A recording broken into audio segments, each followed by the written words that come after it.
Hello. Is everyone enjoying the jams? It's okay, Sigma. I'm going to try to fix that right now for you. And see what I can do about it. I tried to fix some stuff in relation to uh, TTS. I don't know if that worked or not. But I'm also going to try a couple other things here. I mean, I can see that, Stowe. Jellies are pretty great. Voice volume is fine. Just the music volume is soft. Well, I'm about to turn it down, but then I'm going to turn it up in my headphones, which I think because it's connected to by USB is actually controlling my Windows volume settings. I think. So I'm going to try to turn down the in-game volume to turn up the master volume and see if that works. So give me 2 seconds. I guess I can change this to that so you guys can see what's going on. So I'm going to turn all these down to like, I don't know, there.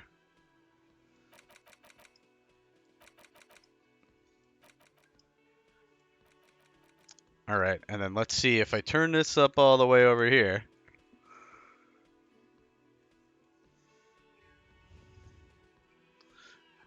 Is it loud? Is it normal?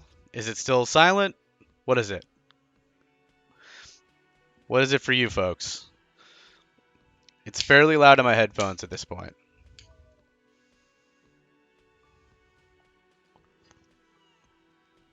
Is that how it works, though? That sounds like too much science for me. All right, can you guys hear the music at all? Let's start there, because I just turned everything down. Okay, so that did not help you at all.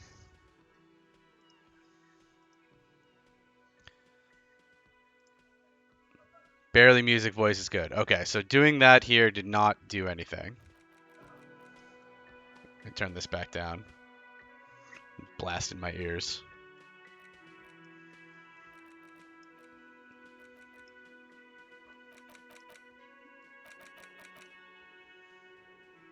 All right, and then so that didn't do anything. But I will turn this all the way up. OBS desktop audio was at like 90%. It's now at 100. I'll see if that fixes anything. I did spend like an hour today looking up how to if there were people who had this similar problem, and there were, and the solutions were things that you all suggested. It was, turn up the sound in your OBS, and then somebody said, "Oh, my OBS sound was maxed, and it was still really quiet." And so that person was told to look at the, your Windows volume settings. And that I have looked at all of these things, and I don't know that it's fixed anything. So I don't know. I guess we'll see. I will keep looking into it, but I'm trying. I promise. Thing number 2 on the agenda. You, Sigma, Stowe, and G, you're all here. You're all subbed. Did you get an ad when it loaded? Were you confronted with an ad when the stream started? Yes. I I don't know why. No ad for you this time, Sigma? No ad for G. All right, Smash also didn't get an ad. Stowe, you screwing with me? Because you would screw with me, Stowe. I wouldn't check the settings again, and the settings were how I had them before, which was no ads for subs. So I don't know if it was like maybe it was taking a while to realize that you folks were subbed, or that I was an affiliate who can get subs or something, but you got an ad right away. I don't understand that. That's so weird. Huh. Yeah, that doesn't make any sense to me. I don't know why you would get an ad. Especially with Sigma G and Smash not getting an ad. Very strange.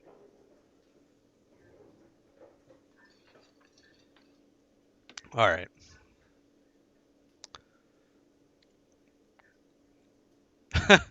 I love it, Stowe. I love that you took a screenshot so that you could prove that you got an ad. I actually appreciate that. I'm a big fan of screenshotting problems. Um, so I can see the Discord up. Undertale was, I think,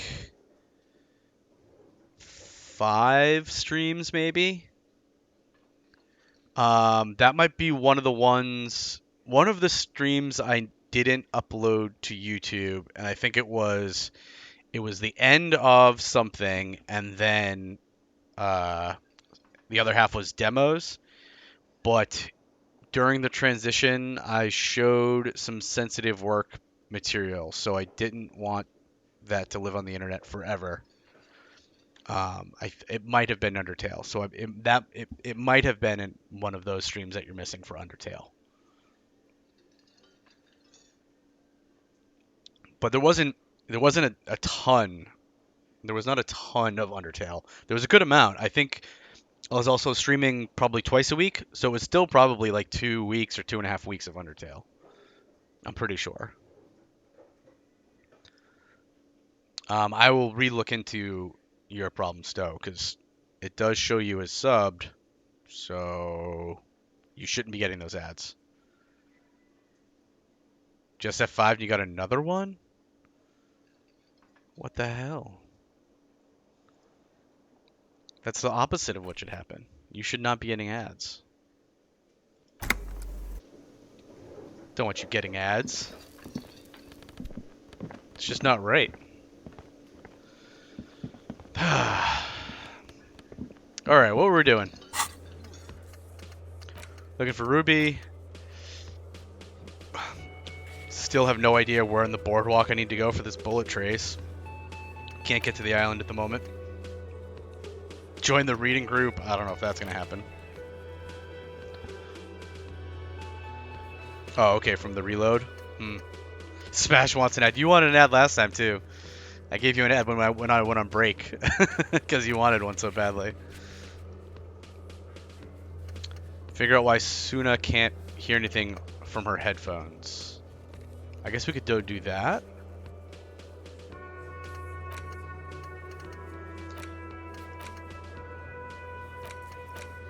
Yeah, let's go do that.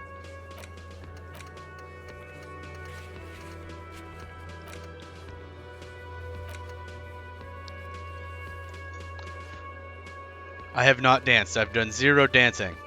You hit F5 and you got an ad. What?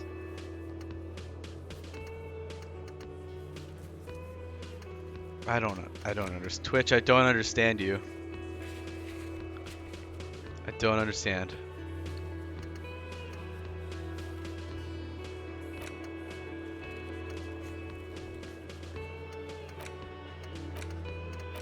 Alright.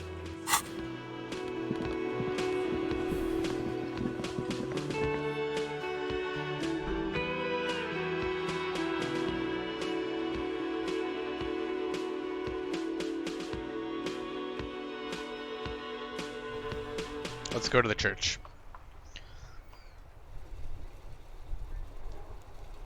The speed freaks are not in the church yet. Not yet.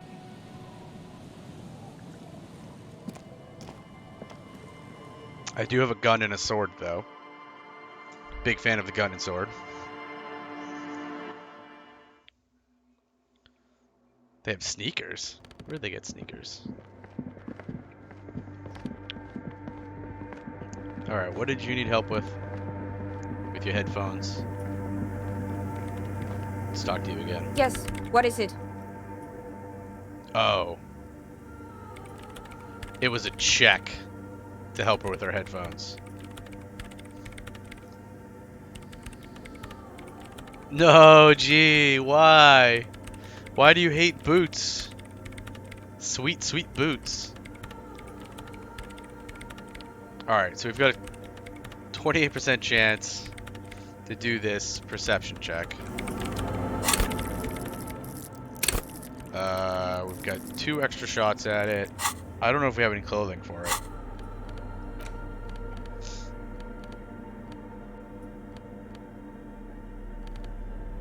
We have that.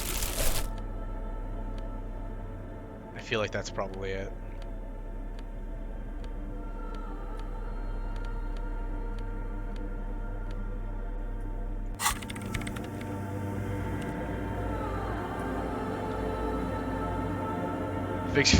Sigma missed his gun, G missed his boots.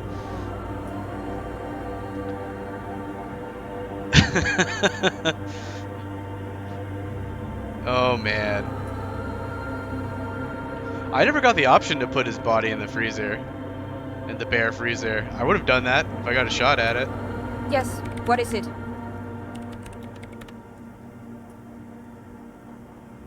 You wearing the cavalry boots? Yes? Does that give minus to perception? +1 to perception. Alright.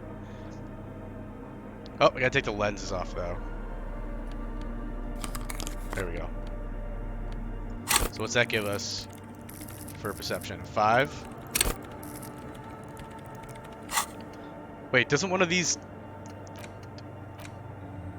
Does the apricot gun give you + to perception? I feel like it does. I feel like that's what I was waiting for. I was waiting an hour. +2. Yep. Alright. So I lied. We're not doing the church right now. We will come back when we get that +2 to perception. So we'll be coming back in an hour. Let's go spend some money.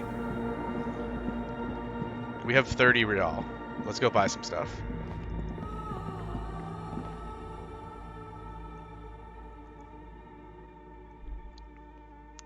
I could imagine Shivers is amazing.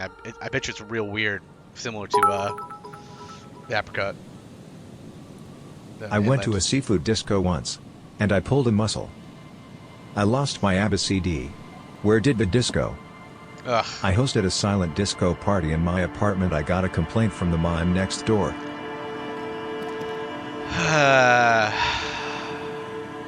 Oh, Stowe. Thanks for the 100 bits, Stowe. I appreciate the on-brand Elysium puns. Why is this hanged man still just like here? There we go. G did not appreciate it. Hey, how was the sound level on that? Was that loud enough?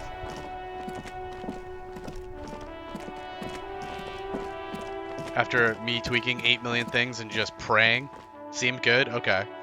My desktop volume's cranked. Like, it's maxed.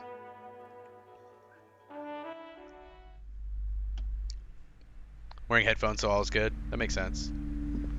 Oh, I need a pale book. I want that pale book real bad. Give me that pale book. Oop. Everyone knows the most interesting thing about fascists was their magic. Fascists have magic? This bookstore is not strictly right? about crime, romance, and biographies of famous people. There's also a wide range of paranatural literature. Hey, Brad. Welcome to the party. Brought your dancing shoes? Is the disco open yet? I mean, hopefully soon. Hopefully very soon there'll be a disco party. We're working on that right now, actually. As soon as we need to wait an hour so that we can get some... You may have clicked on the wrong stream. Why? Because there's no disco yet? Held a message for... Hey, G, you got auto-modded. I'll allow it. I'll allow it. Here you go. There you go, G. You can have that. Hey, Jordan. Good to see you. How's it going? Are you still at that law firm? How's that treating you? Yeah, G. The Twitch did not like either Hitler or Nazi or both. So you got auto-modded, but I allowed it. No, I didn't turn G into a... I didn't turn G into a mod. Twitch auto-modded his... It restricted his statement because it didn't like the thing that he wrote, which I assume was either Hitler or Nazi or both, would be my guess. Not even a VIP? What, you guys want VIP now? I could probably figure that out. Alright, I want to buy the medicinal purposes of the pail. Indeed. Something about that book does seem to have spoken to you. She mumbles, staring at the book for a moment. Alright, thanks, Placence. Well, I hope it contains what you're looking for. It better, or I'm returning it. Alright. What do we got left for books to buy? Shelves full of biographies This one? of Gimme. famous people. A true cultural touchstone. All the books. Enjoy the read. She nods. Give me all the books.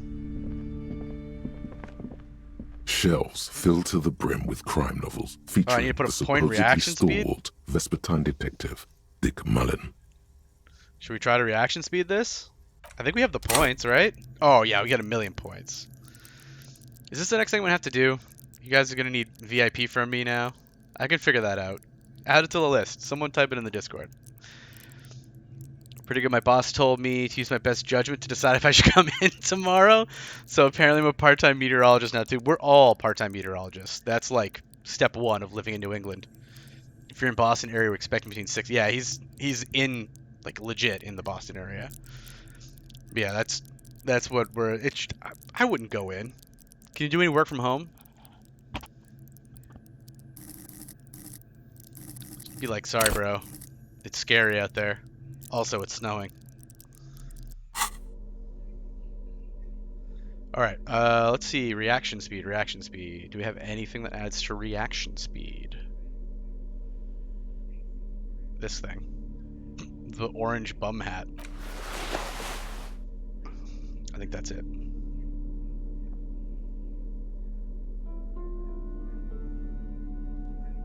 Is that minus to reaction speed? Minus to reaction speed. Okay. So we have +1 to reaction speed. Nothing. Oh, we're getting -1 from the apricot chewing gum. Ugh. Alright, we have to wait for the apricot chewing gum to finish for this as well. Apricot chewing gum's really slowing me down. We'll come back once the apricot chewing gum is done. The fallen sneakers? Add to reaction speed? Do I not have those? I might not. Oh, I do have those. I just didn't read it. Thanks, G. Alright. Well, as soon as the apricot is done, the apricot gum wrapper is done, I'll come back.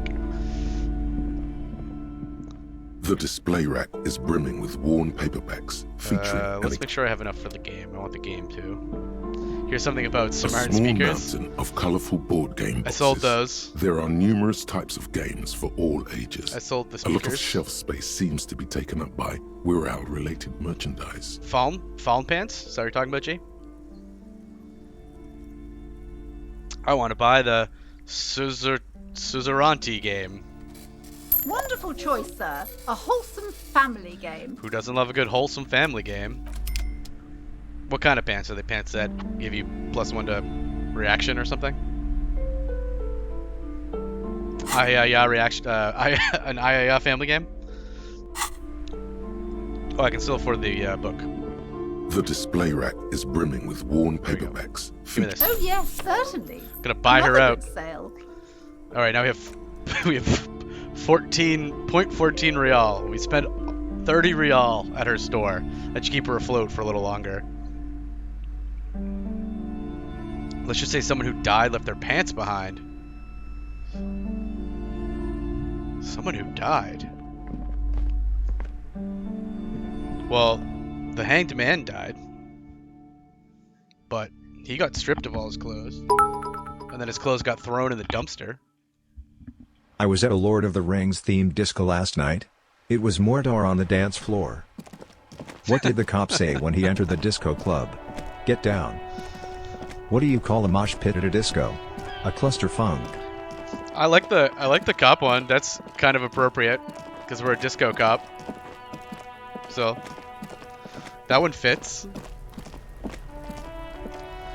Where did they leave their pants behind? I already searched The this. trash container. The smell of rotten food rises to greet you. Someone else You died? see soggy Oh, cartons, dirty rags, and there's a guy on the organic waste. pier. The There's a guy on the container pier, but sounds a muffled gong. we searched that area, didn't we? Did someone else besides the guy on the pier die? Was there a third death? Someone else? Jesus. Now you're stretching my memory. Who else has died?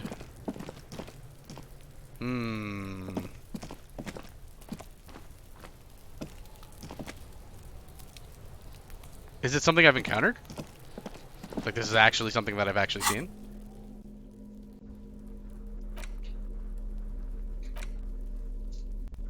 It's day 5. It is day 5. Does it happen day 5? Or are you saying I should have seen it already? Got this sweet die and this sweet. Do you think Kim wants to play a game with me?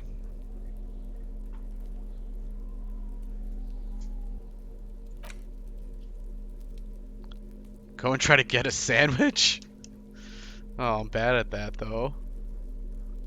A civilization building board game where you get to choose a nation and set off to colonize and exploit other cultures. A star-shaped note on the box proclaims the game now includes a completely new genocide option. Oh, that's pleasant.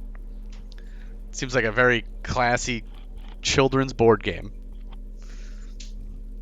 Also, thank you for the bits, Stokill. I appreciate it. With your crazy puns. In your hands, you hold a brand new copy of the game, Suzerainty. It's snugly wrapped in a skin of plastic. The cover features a charming illustration depicting a mass of grinning laborers loading goods onto a ship, while a richly dressed administrator oversees their work. This seems very anti-communism to me. I don't know if I like this game. Is this an MMO? Never heard of it. This is an RPG about a cop trying to solve mysteries, and he is kind of crazy, and he's got all these different parts of his brain that talk to him and help him solve mysteries. They're not all necessarily helpful. He has also lost his memory, Sigma's correct. Probably because he blacked out from doing a lot of drugs and alcohol over the course of a week. Genocide is in quotes, so it's just, genocide. You couldn't see it, but I did air quotes on my side. Yeah, single-player text-heavy RPG. Yes, very text-heavy. The exact location and time period are left deliberately vague, but it's clearly meant to represent the economic relationship between the Revacholian suzerainty and its many vassals. Which is why everybody's smiling. Also, thank you for the $2. Look at that. Leave it perfect and undisturbed. What are we trying to resell it? No. Remove the plastic wrap. The plastic wrap rips off as easily as a bodice in a tawdry historical romance. Yeah, playing this game before they added VA must have been... I mean, it was probably still enjoyable, but I bet you it was tough. I couldn't imagine streaming it. If I had to read everything, there's no way I would get through it. It was just, there's too many words. I'd lose my voice halfway through. Not in mint condition. Look, we want to play the game. It doesn't need to be in mint condition. I ended my run with about 170 real, not enough for the street light. Yeah, because it's 700 real for the street light. 170 is a lot, though. Did you buy everything, or were you trying to get to the street light? Open the box. Also, the plastic wrap rips off as easily as a bodice in a tawdry historical romance. Thanks, board game. It's very sexy of you. There's a hiss as the lid slides off. Inside, you find a thick, full-color rulebook and more than a dozen pouches of various wooden components. So many pouches. Finish an assassin run in Diablo 2 Resurrected. Nice, nice. We have a couple Diablo heavy players here as well, so I'm sure they can appreciate that. Did you use a lot of the switching back and forth in Diablo between the old view and the new view? That thing, I thought that was like the wildest part that you could do that. It was really cool. I don't think you can legitimately get 700 real. What if you never buy anything and you beg everybody for money? Spoiler for anyone who wants to know what happens when you get the money for it. Oof. Sammy, do you want to throw that in the Discord too? I might check that out after we finish. I'll pin it now, and then once the game's done, I'll go ahead and look at it. Let's read the rulebook. Welcome to Suzerainty, a game of economic strategy for the whole family. Thank you, Sigma. The rulebook is sumptuously illustrated and thick as a Gradian novel. Thick as a novel. All right. Economic strategy, more like rapacious plunder and exploitation. That sounds like what I'm probably going to say. Finally, a proper game to teach children about the importance of trade and the global economy, or keep reading. More like plunder and exploitation. The colorful illustrations depict cheerful workers picking apricots, hauling marble sculptures out of crumbling temples, and harvesting a strange magenta-leafed plant. Everyone is smiling. There's those apricots again. Always apricots everywhere. You begin to suspect there may be a political agenda to this so-called family game. Only one way to find out. This game is propaganda. Keep reading. The instructions are opaque at first and introduce many concepts you're not familiar with. Fortunately, there are many diagrams and examples throughout. Okay, good thing. Look at pictures instead of reading. Love it. You soon figure out the basic conceit. Each player represents an administrator for the suzerain of Revachol. Your objective is to increase the suzerain's wealth and renown by accumulating victory points. How do you accumulate victory points? Fuck the suzerain. What about my wealth and renown? I've read enough, put the book away. What about my wealth and renown? There is no path to wealth and renown but through the suzerain. Boo. As one of the suzerain's trusted administrators, your very function is the glorification of Revachol. Okay. That's where the suzerain's vassals come in. The game features 4 vassal nations, each one home to an economically important resource. Each turn, the player collects resources from vassals where they've placed workers. They may then rearrange their workers, fulfill contracts for coin and bonuses, or build structures back in Revachol. And how is the winner determined? The actual scoring system appears infinitely complex, God. with a series of tables and appendices required to compute each player's final victory point total. You skip that part for now. Yeah. A series of tables and appendices? Jesus.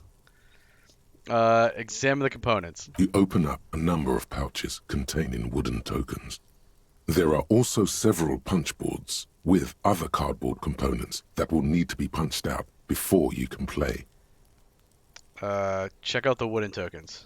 In addition to the worker and building tokens used by each player, there are also several piles of colorful resource tokens, each representing one of the game's 4 principal resources. I like the voice actor somewhat similar to Father in that HBO show Raised by Wolves. Oh, I haven't seen that. Is it any good? And yeah, the voice actor is amazing. I don't know if he was in the original before they added all the VA, but he is incredible. And I read somewhere, I don't remember what the number was, but like they know how many lines or something. It was either lines or hours of recording he did for it, and it's insane because like all of the different, brain parts jump in to do various things, but the narrator reads it's an insane amount of text that he reads. Like he must have been in a closet for weeks. Yeah, the limbic system. Jesus, the limbic system.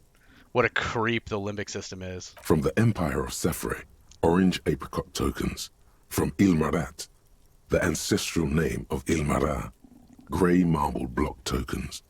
From the Seminine Islands, white sacks of sugar tokens. Okay, And alright. from Supramuindi and Sarah Maritza, magenta tokens for unprocessed cocaine leaves. I knew the magenta leaves are going to be something strange. And of course, it's unprocessed cocaine leaves. Because why wouldn't it be?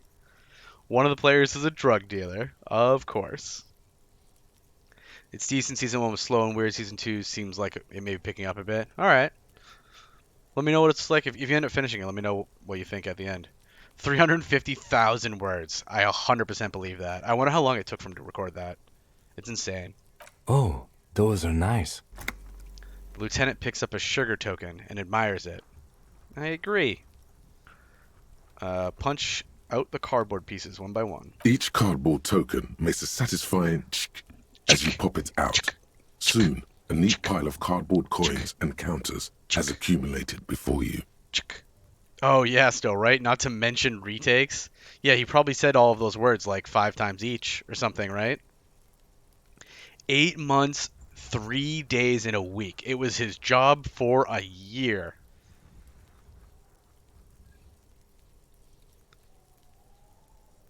Has never acted before. That's crazy. This guy wasn't even a voice actor before this. You know what he reminds me of? Did any of you play Bastion by, I think it's Supergiant who put it out? Because the narrator in Bastion is amazing too, and that this narrator reminds me a lot of the narrator in Bastion. They don't have the same voice, but they just have like a similar timbre to it, if that makes sense. What? You're not going to offer to let me punch any of them out? I'm sorry, Kim. I wasn't trying to give you work. I didn't realize that you like to punch them out. You hold the open game box before you. Sorry, Kim. I didn't. I would have let Kim help. I didn't know he wanted to punch things out. Most people don't like to do that. Hey, Kim, you want to play? The lieutenant looks over the rulebook before he sees something that makes his eyes go wide. He is just standing there. Well, I do all of this. Like, I spend an hour, like, just punching stuff out. Holy shit. The average playing time for this game is 1 to 6 hours. Yeah, come on, Kim. We don't have 6 hours. I'm not sure we can afford to set aside that kind of Aw. time for a game. Ooh, suggestion. It has intriguing components, and he likes it. Is that it? It's 8 a.m. right now. Suggestion is our thing. Bump it up. Yes, we do. We got plenty of time. 6 hours? Alright, this is a white check, so let's put the game away. Suggestion, yeah? We must have suggestion clothing. We must. How much time do we have left for the 48 minutes? Might as well spend some amount of that time playing a game. This is all blue. Blue, blue, blue, blue. Suggestion. Here we go. Our lovely naval coat.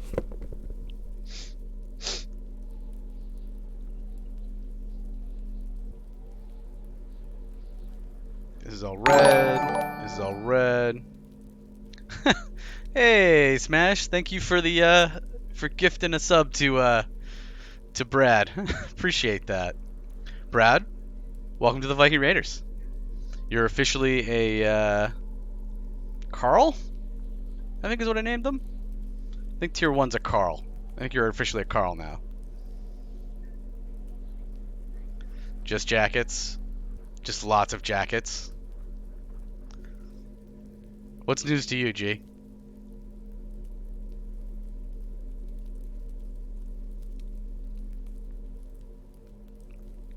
Yeah, you're with a K. A Carl with a K, G. Oh, right. We get -2 from Wumpty. Can't forget that. Carl with a K. Alright, let's try this again.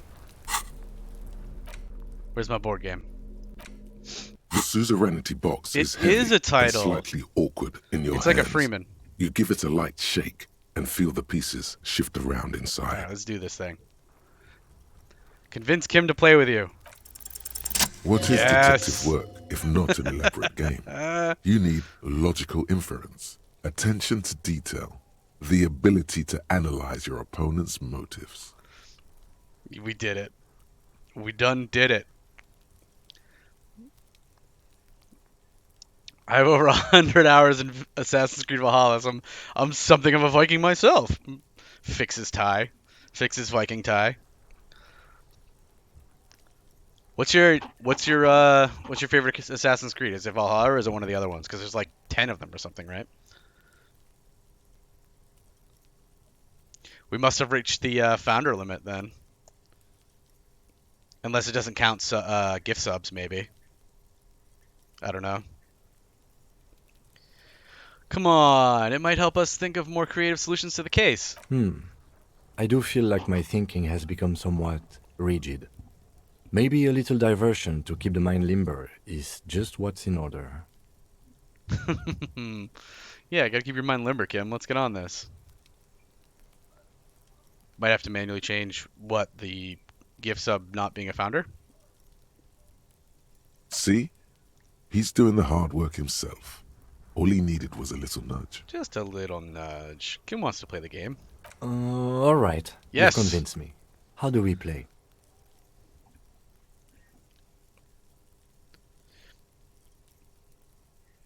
Yeah, I think we can change the badges. I'm pretty sure. AC Origin's the best. Okay, all right. I don't know. Let's wing it. I read the rules already. I'll show you. Sure. You explain the basic setup procedures to the lieutenant, who seems to be a quick study. I You bet. each take your bag of tokens and counters and unfold the board between you. I bet he's a quick study. Also, I love that we're playing in the backyard right right near where the corpse was hanging. Perfect place to play a board game. In the center is the crown of Revachon. Radiating outward are her colorful vessels, each one supplying some raw material desired by the suzerain. All right, all right. Apricots from Safre, archaeological treasures from Ilmarat. Yeah, this one we know. Sugar. There's also a neat little log to keep track of your progress, in case you need to put the game away and Ooh. return to it later. Okay, so we can play for an hour and come back to it? The lieutenant goes first. He draws a contract card and moves several of his workers to the Safre territory of the board, and the others to the Seminine Islands. Uh-oh, he's already winning. All right, detective. Your turn. You have a few options available to you. Will you try to fulfill contracts right away, or rearrange your workers to maximize production on future turns? Just do whatever Kim did. Let your workers rest for a while. Try to fulfill a contract. Just do what Kim did. You move a few of your workers to the Ilmarat section of the board, and several others to Supramawindi and Sarah Maritza. Soon you have several units of archaeological treasure and cocaine. Yes. What more could you want besides archaeological treasure and cocaine? Kim is going to trounce you? Probably. He's probably going to just absolutely hose me. An aggressive opening, detective. The lieutenant says, appearing to relish the challenge. In response, the lieutenant spends 2 of his sugar tokens and 1 of his apricot tokens to complete his contract card. Oh, He is man. rewarded with 4 coins and a round wooden token that he places in the center of the board. He's probably already winning, completing contracts and whatnot. So he beat you by 10 points. I don't even know if that's high or low. No way to know, right? That's a market. It's worth 2 victory points. Oh no, he's gonna mark it already? Hey, why don't I get one of those? Kim, can I do my first turn over? I think I messed up, or glower silently. Hey, why don't I get one of those? Don't worry. It was mostly just luck. You'll earn some points soon enough. Uh-huh. 34 to 22. Ouch.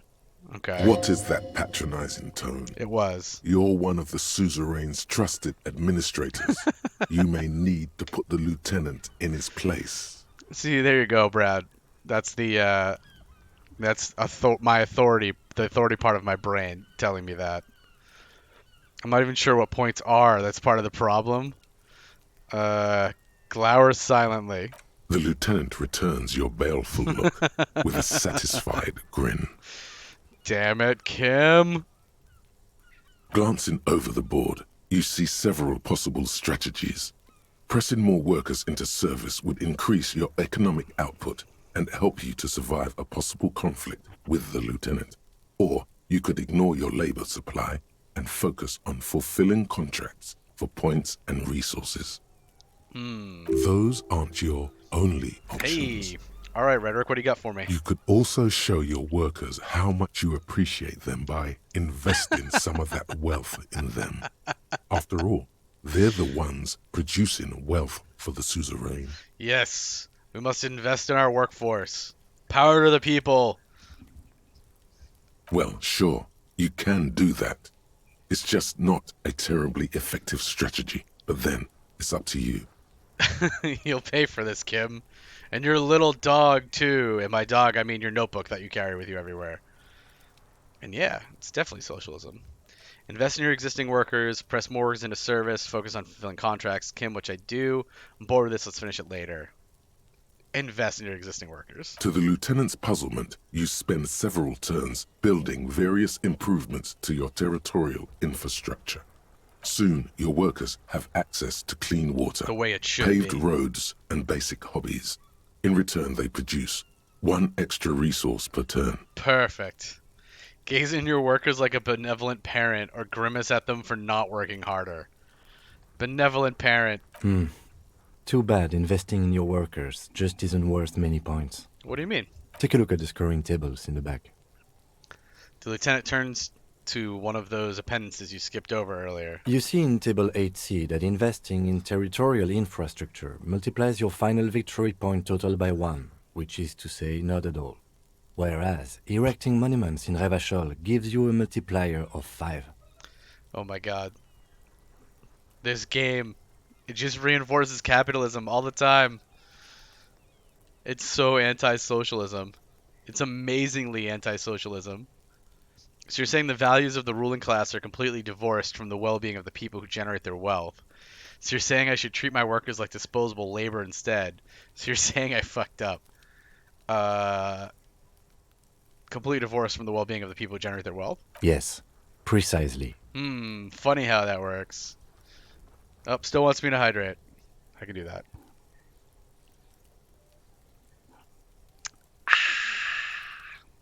Now it's the lieutenant's turn to respond.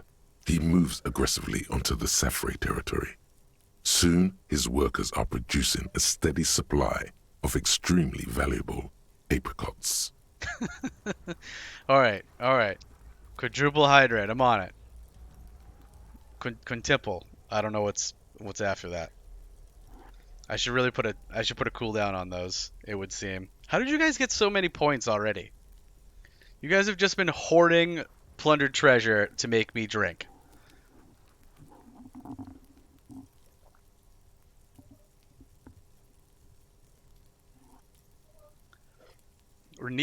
Redeemed name generator. I can't name anyone in this game. Don't waste your points.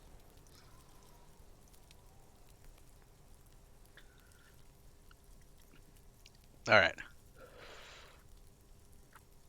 I've been scammed. Why? What did you redeem, G? Did you redeem something? Oh, you redeemed the name generator. Named them Carl. Who am I supposed to name Carl? For several turns, you struggle to respond to the lieutenant's burgeoning apricot empire. Eventually, you relocate the majority of your workers to Supremawindi and Saramaritsa, where they begin producing a bumper crop of cocaine tokens.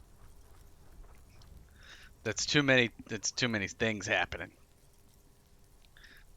Lieutenant's gonna trounce me here. Redeem posture check? Alright. Sitting up straight now. You draw Thank you a for the new posture check. contract card. According to the text, there's an aristocrat willing to trade a large supply of cocaine for a number of coins and access to a rare bonus. Amplified music Ooh. worth 7 victory points. Do we think I can do that? I don't know, G. How do refund points? I know it's a thing you can do. Can I just give you 1,000 points? I can block you or report you. I can whisper to you.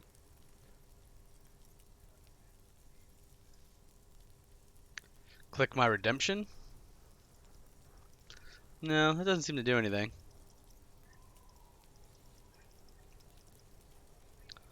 Someone to the Google machine.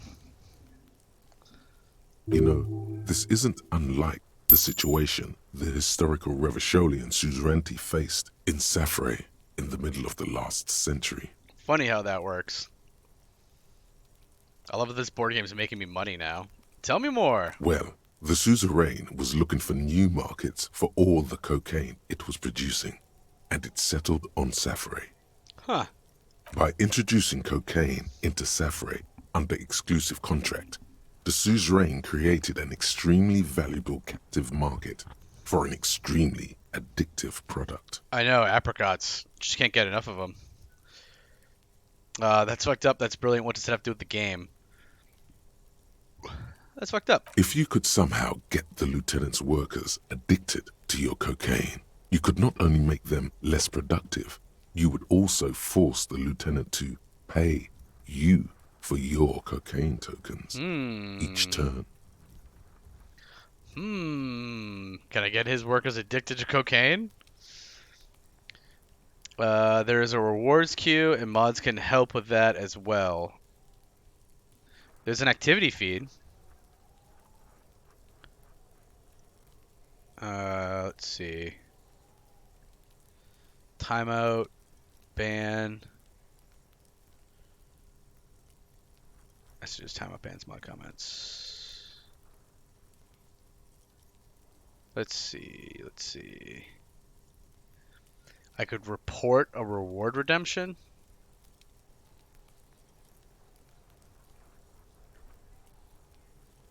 Yeah, I would think that you would think that cocaine would make them more productive by a lot. You would think. Clicking on the channel points reward balloon in chat.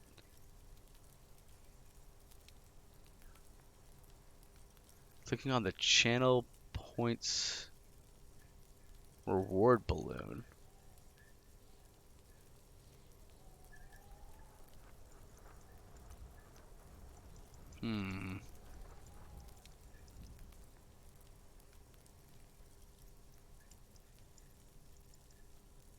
Oop, what'd I do? Did I break it? Alright, I got to a help menu. That's not helpful.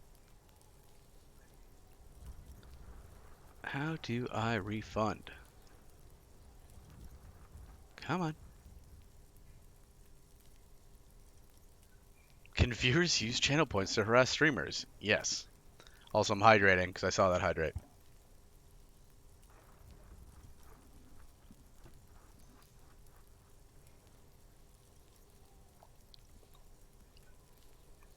Um. Hmm. Hmm.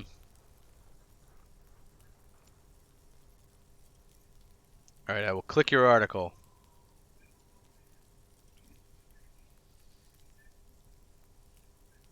Oh, this is the article I was on. Where on this does it say that, G? More hydration. Oh, you guys really want me to hydrate? I'm gonna have to put a timer on that, a time out on that, or make it cost more points. How many points do you guys have already? You've only been watching me as an affiliate for like what, a week?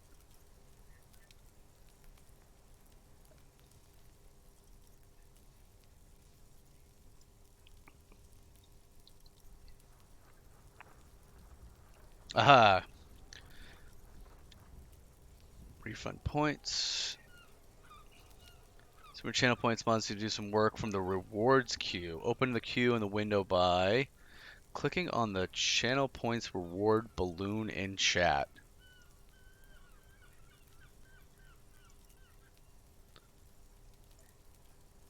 Aha. I think I see what happened.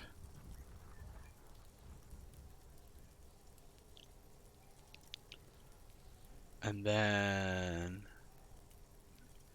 all right, okay. Okay, I think I see what we're doing. Where's G? Port mark is complete. Reject. Refund points back to the user. Did I do it? Was I successful? Did I do a streamer thing? G, let me know if you got your points back. I did it! Learning. Who doesn't love learning? I learn things. You have 7K? How do you have alright, I have to change. I have to change the... I have to put a timer so that it... I'm adding these. I'm adding these right now. Timeout on channel point redemptions and raise prices. Sorry, folks. Inflation. There's inflation on the plundered treasure. Smashpunk wants me to hydrate and stretch.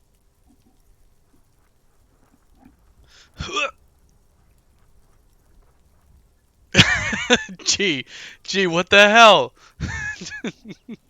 Gee, I just spent all that time refining your points. And then you spent them again. Why would you do that to me, G? I also want you to reduce inflation, hydrate, stretch, and defeat inflation. Let me get right on that. Name them, refund my points. I don't. I'll do that at the end of the stream. I'll refund your name generations at the end of the stream, you maniacs. Can you even do that? Yes, you can. What? It's right there in the rules. It is? Now's your chance. Show the lieutenant what happens when he patronizes you. Oh shit. You've reached a critical strategic juncture. How do you respond to the lieutenant's aggression? Rock and roll, baby. Go for the contract. Give back to the workers. Sorry, Kim, you're not gonna like this. Introduce the lieutenant's workers to cocaine. Attack the lieutenant and steal all his resources. I'm bored of this. Let's do something else. Oh yeah. Stowe. We're going for 3. Wait. Oh my god, I didn't even do any of the. I'm so sorry. I did not do any Twitch integration. I got you. I'm gonna do 3 on this, but I wanted to let you vote just so I could see like what your votes were, because I was curious, and then I realized I didn't even do the integration. So I'm gonna fix that right now, because that'll take 2 seconds. No, not channel. Come on now. Come on. What are we doing? Extensions. My extensions. This one. So busy tonight. So much stuff going on. Connect. There we go. All right. All right. Vote. Get to voting. Yeah, Sigma, I agree. You do not want to put your token on stream.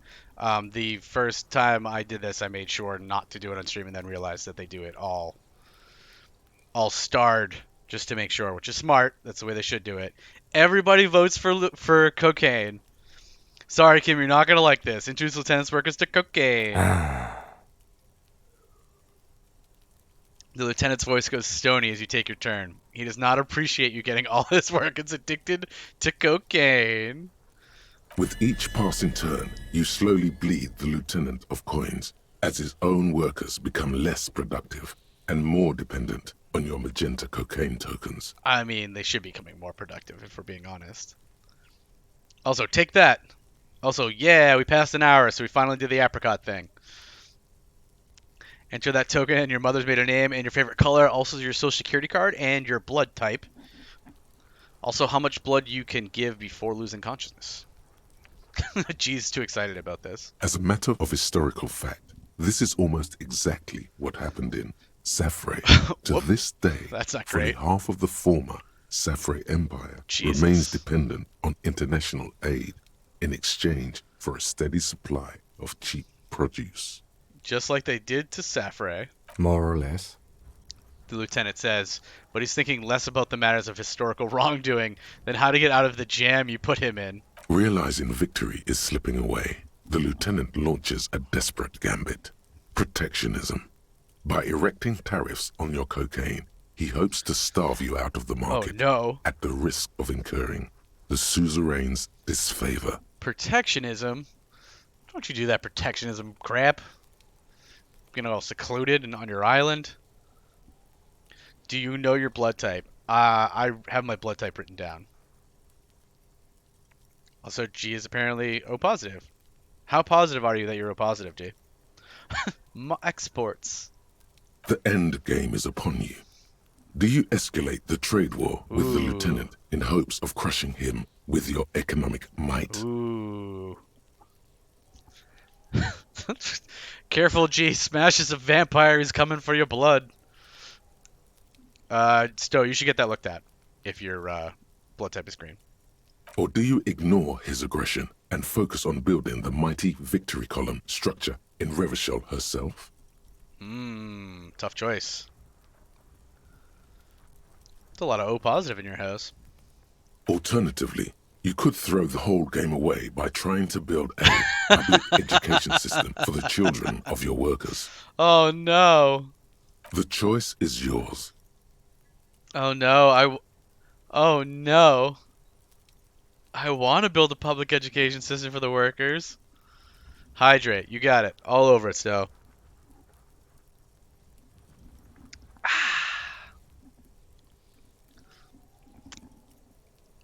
Funny story about the horseshoe crab. We actually use them for their blood a lot. We're big on taking horseshoe crab blood. We have whole horseshoe crab blood farms. It's true. It's a real thing. All right. What do we want to do? Do we want to build a victory column for Mighty Revachol? Do we want a trade war, or do we want to build public education systems? What are we thinking? What are we feeling? Legitimately kind of like the Matrix, but for horseshoe crab smash. Like, legitimately, it's kind of like that. Ooh, 50-50 split. Oh, no. Well, we're not going to put the board game away. I did one in my game, so I'm going to go for two. Okay. And Brad wants to. All right. It's on, Kim. Launch a trade war. The lieutenant nods gravely as you erect tariffs against his apricots and sugar. This is going to get ugly. Yeah, we don't need no apricots or sugar. With every turn, tariffs are raised until neither you nor the lieutenant are producing any income or generating resources for the suzerain. Oh, no. Even in the best of cases, it's impossible to really win a trade war. It's but true. This is far from the best It's case. so true. And the lieutenant's apricot-powered economic engine No. crushes yours. No. Soon, your coffers are empty, and the map lies strewn with your worker tokens. Rip. We should have built the education system. I hope you learned your lesson. The lieutenant says with a sharp smile. Yeah, never get involved with a trade war in Insula Day. Yeah, never play board games. Trade war. Never fuck with Kim Kitsuragi.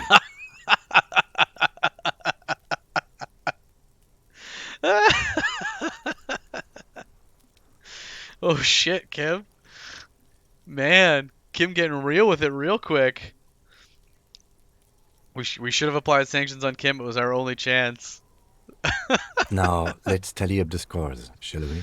No, I don't want to anymore. Computing the final scores Let's put is the board almost game a away. game unto itself. You each spend an inordinate amount of time making stacks of coins, consulting tables, and struggling with basic addition and multiplication. Ugh, don't make me add. After double, then triple checking your maths, you have your final score. Alright, let's see if I beat Sigma at least. -5 victory points. Oof! You'll be lucky if the suzerain doesn't have your whole family executed for such a pitiful performance. -5! I've got 15 points. Ugh.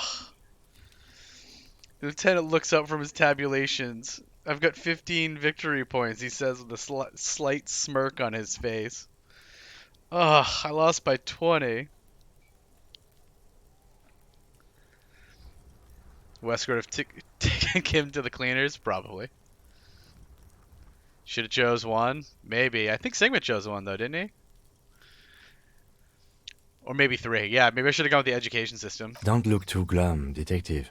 There's always next time. Figuratively, I mean. There's no way we have time to play this game again. Aw, come on, Kim. That only took an hour and a half or 2. Now, let's clean up and get back to work. Fine. You hold the open game box before you. Put the game away. Well, that was fun. And weird and random. Alright.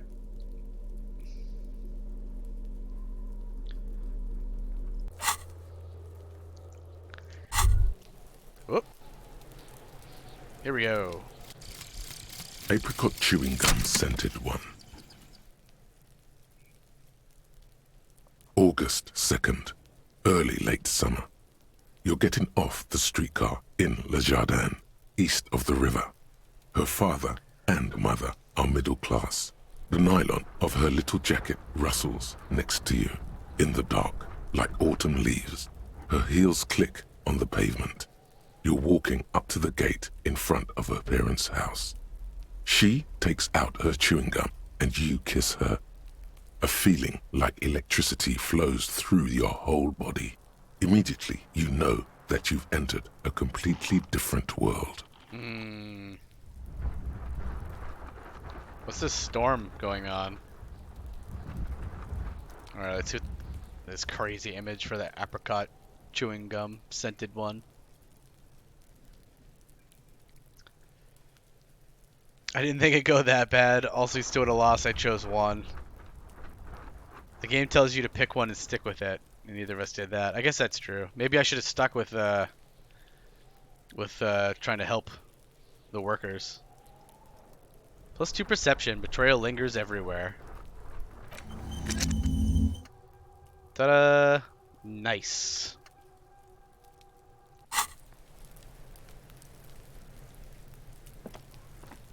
What's Kuno doing now that he doesn't have any body to throw a rock at? Fuck does Kuno care? Nothing, apparently. Kuno doesn't fucking care. We know, Kuno. You don't care. I'm wearing suggestion. Let's get rid of that. Where's my normal coat?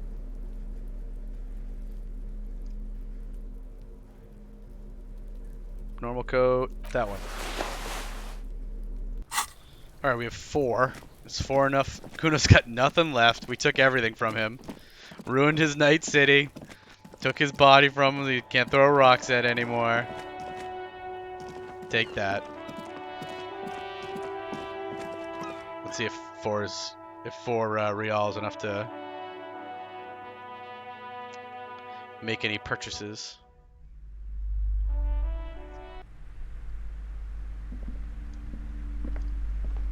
We got this already, right? The display rack. Yep. We bought all the board games. A small mountain of colorful board game boxes. Apparently there's an option to shoot Kono S. Jesus. I mean, she's kind of a psychopath. Shelves filled to the brim with crime Oh, right, novels we're doing reaction featuring speed. the supposedly stalwart Vespertine detective. Reaction speed. We need to put 1 point in reaction speed. Save. And then we have 2 things that add to reaction speed. That and boots.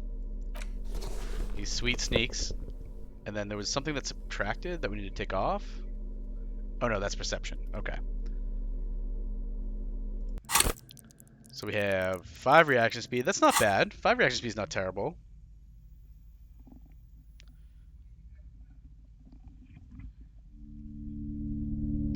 Oh, you attempt to shoot the body down, you get Shelves it? Jeez. filled to the brim with crime novels Okay, featuring the 83%. supposedly stalwart Vespertine detective Dick Mullen. Who is Dick Mullen?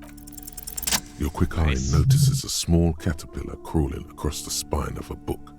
The title reads, Dick Mullen and the Mistaken Identity. What do we have here? Mistaken identity.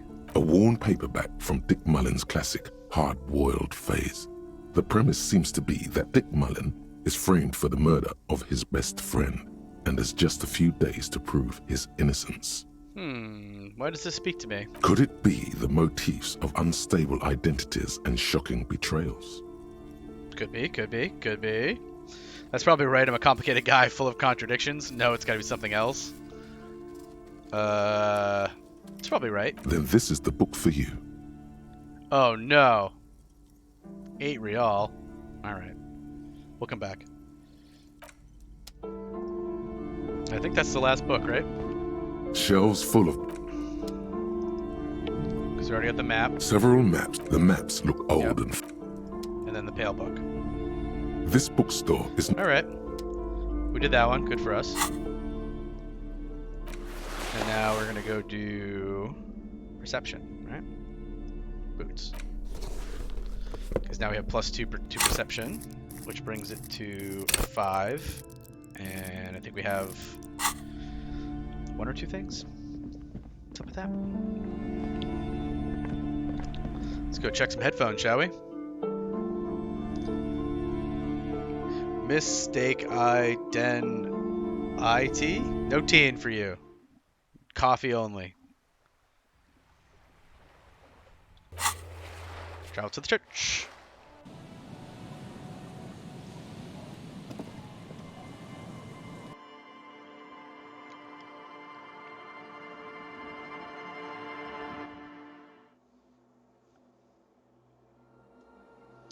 Alright, and we need to switch to our perception gear.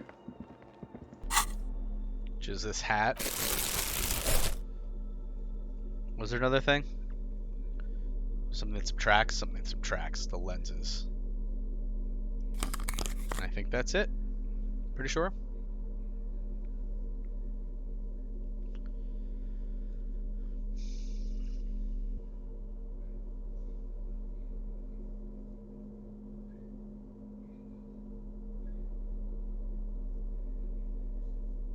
So many glasses that subtract from perception, yet I have no glasses that add to it. You would think that there would be, yeah, like the boots make me taller, which gives me a better vantage point, I think is how it read, if I remember correctly. But you would think any of these glasses would, you know, boost, like this visual calculus, you think that would get improved by some nice shades. Probably because you don't need glasses, maybe. They need like binocular glasses that add to your perception. Yes, what is it? 83? That's not bad. Let's give her a shot. Everything disappears. Yes. You are draped in silence like a drowning man staring into his puny little headspace. How bad is this going to be? This is scary. And then the pressure changes. Yes, but can I hear anything? What does it mean? It feels like flying on an aerostatic, or when your ears pop, or like a subtle difference in the atmosphere, a weather change hanging in the air. Okay. What if the sound you're looking for is too low for you to hear it? Oh, okay. Suna, take off the headphones. What if we just need a better sound system? A better sound system? Alright, but where would we get one? Oh no, do I have to buy my speakers back? Suddenly, a rhythmic beat permeates the walls, causing a small patch of decorative stucco to crumble onto the wooden floor. Oh, I know where you can get some speakers. They should really allocate some renovation funds to this place. Murmurs the lieutenant, inspecting the damage done to the arabesques. Arabesques. He's not wrong, they probably should. No. What they really should do is shut down the disco men for disturbing neighborhood peace. Yeah, but they could help with speakers. You mean the speed freaks? She closes her eyes as more dance music invades the holy silence of the sanctuary. Of course. The speed freaks. They have a fantastic sound system. And you think they would help me? They would, if you wouldn't mind them moving in with you. I guess I could live through a week or two of peaceful coexistence. Quote unquote peaceful. Brilliant negotiating there, detective, as always. Thank you, suggestion. Great, I'll go talk to them. Sure. Let me know how it goes. Thanks, officer. She lingers for a moment before adding, thanks, officer. I like that we just updated 2 of them in one fell swoop. You know why? It's because they're parallel investigations.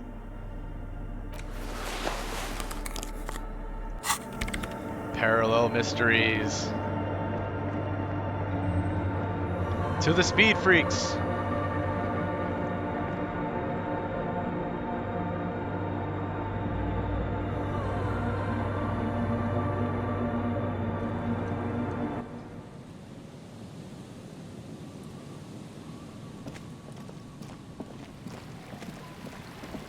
What do we got here?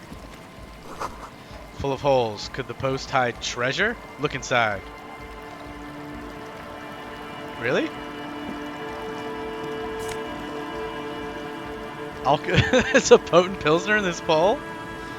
It's a potent pilsner pole? I mean, okay. Oh, this one's got money in it. No, there are many poles? There are so many poles. Look at all this money. This is a great one. How did we not notice this before? Magnesium, cool, cool. More money. Didn't have the perception. Hilarious. So we have to have a perception of 5.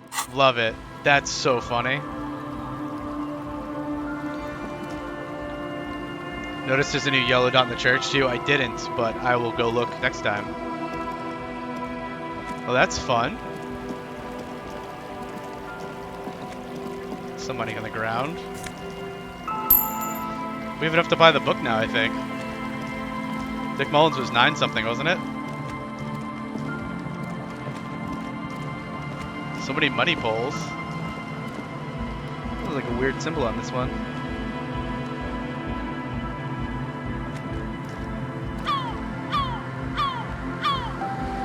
Don't mind me just looking at poles. Alright.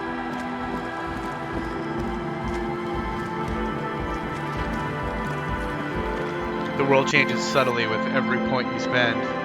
It's wild. This game's just crazy. You just like hide random stuff like that under like a just your perception wasn't high enough. It smells like sweat and laundry detergent, plus a trace of ether. They didn't perceive that before. The large-headed youth has closed his eyes, lost in the music. Sensing you, he opens them. Hello, Egghead. Good morning, comrade. Good morning, comrade. It's hardcore. I thought about the discarded melody and came to the conclusion that Van Eyck has lived around here. J'adore! God is close by, but maybe he doesn't have good enough ears. Let me turn it up so we can lure him here. He turns a knob on the mixer. Alright. What are you doing? I see you're here again. Offside, man. Did I mention getting us into the church would help? Well, lucky for you. Hi again. So, how are things going? He looks excited. The tips of his hair are sharp and white. The bleach has consumed almost all of the toothbrush on the mirror in front of him. I'm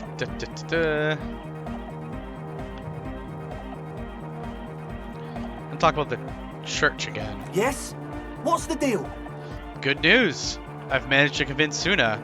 She's okay with you guys moving in, but on one condition. She needs your speakers for her project. We are grateful, Copman. You're an augury of a new era of anodic dance music. Anodic dance music? The Speed Freak smiles, happier than he's ever been before. You're gonna have to share space for a couple weeks until she gets her research finished. That's fine. We can manage. He grins, excited. And you're still sure about keeping our little side business, right? Actually, I've been thinking. Oh, you mean the illegal drug lab? There will be no shady shenanigans in the church, only love and dance music. Fine. We can make do. It's going to take us a bit to move our stuff inside. A couple of hours, maybe. Come check back later. Let's get moving. He seems disappointed. Sorry, buddy, that I didn't let you set up a drug lab. Andre waves to the other Speed Freaks. Let's get moving. Leave the tent. What is that noise?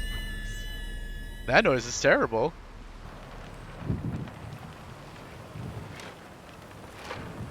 Oh, the tent's gone. Date of birth generator. Okay, here we go. Yeah, that wild thing. You were born in the year 07. In the last year of the commune of Revachol, right before it fell, in the old military hospital on the ground floor, where people usually came to die during a snowstorm. The revolution had about 1 year left to go, and the fires were still burning bright.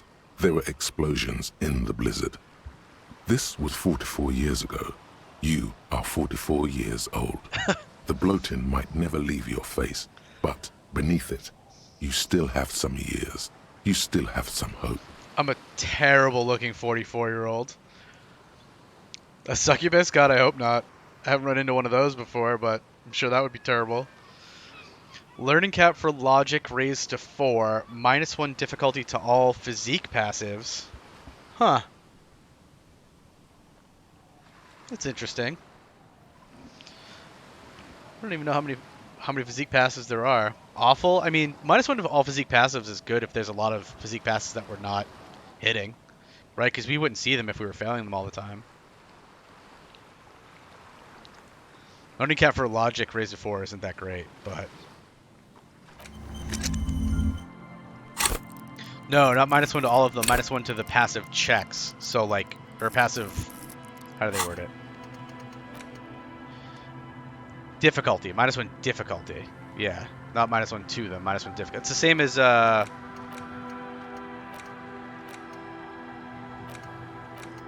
this one. -1 difficulty to all psych passives. So this does it, but for physique, which I'm not particularly good at, but you know, it's not bad. Loading count for logic raised to 4 is kind of weird. I don't know that I'll use that. I mean, we'll leave that there for now.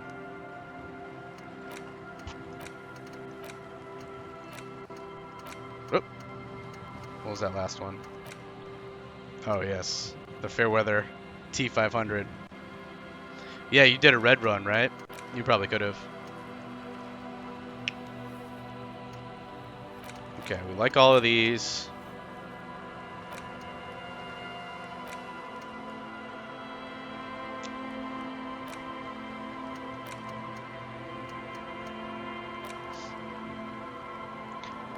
Socioeconomics, like left-wing dialogue opportunity +4 XP.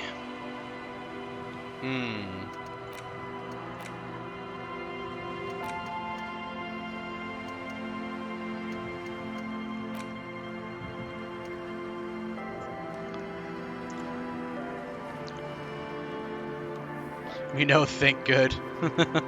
Aw, I'm capped at 1. Aw, that's very depressing.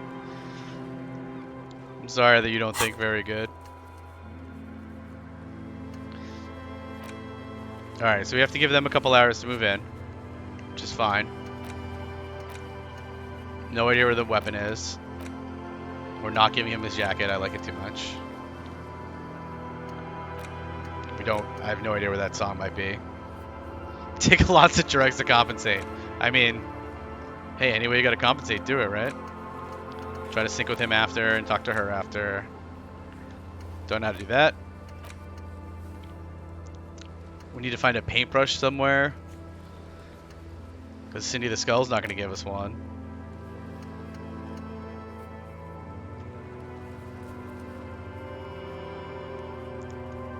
+2 to psych's pretty good. All psych? Like across the board? No wonder why he was doing so much drugs.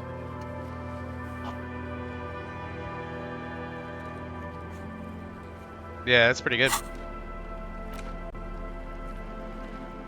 So much booze. Smoke for +1 in. Alright.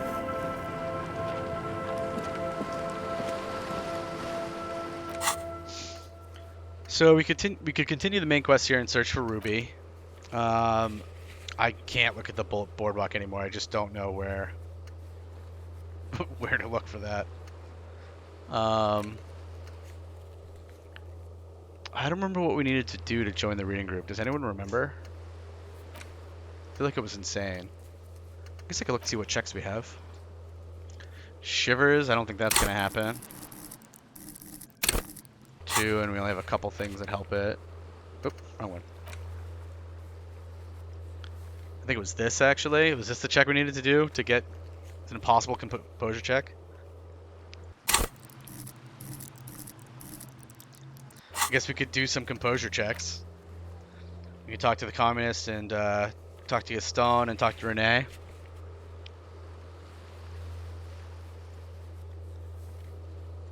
These all don't exist.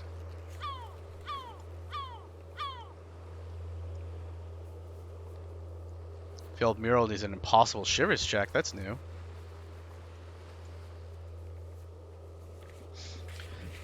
Composure. Alright, so I guess we'll go go try to talk to our 2 war friends. Smash Pumpkin Dream Hydrate!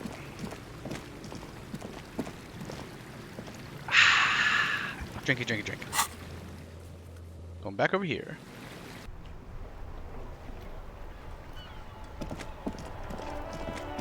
Let's go talk to some old men. You're not usually on this bench. What are you doing?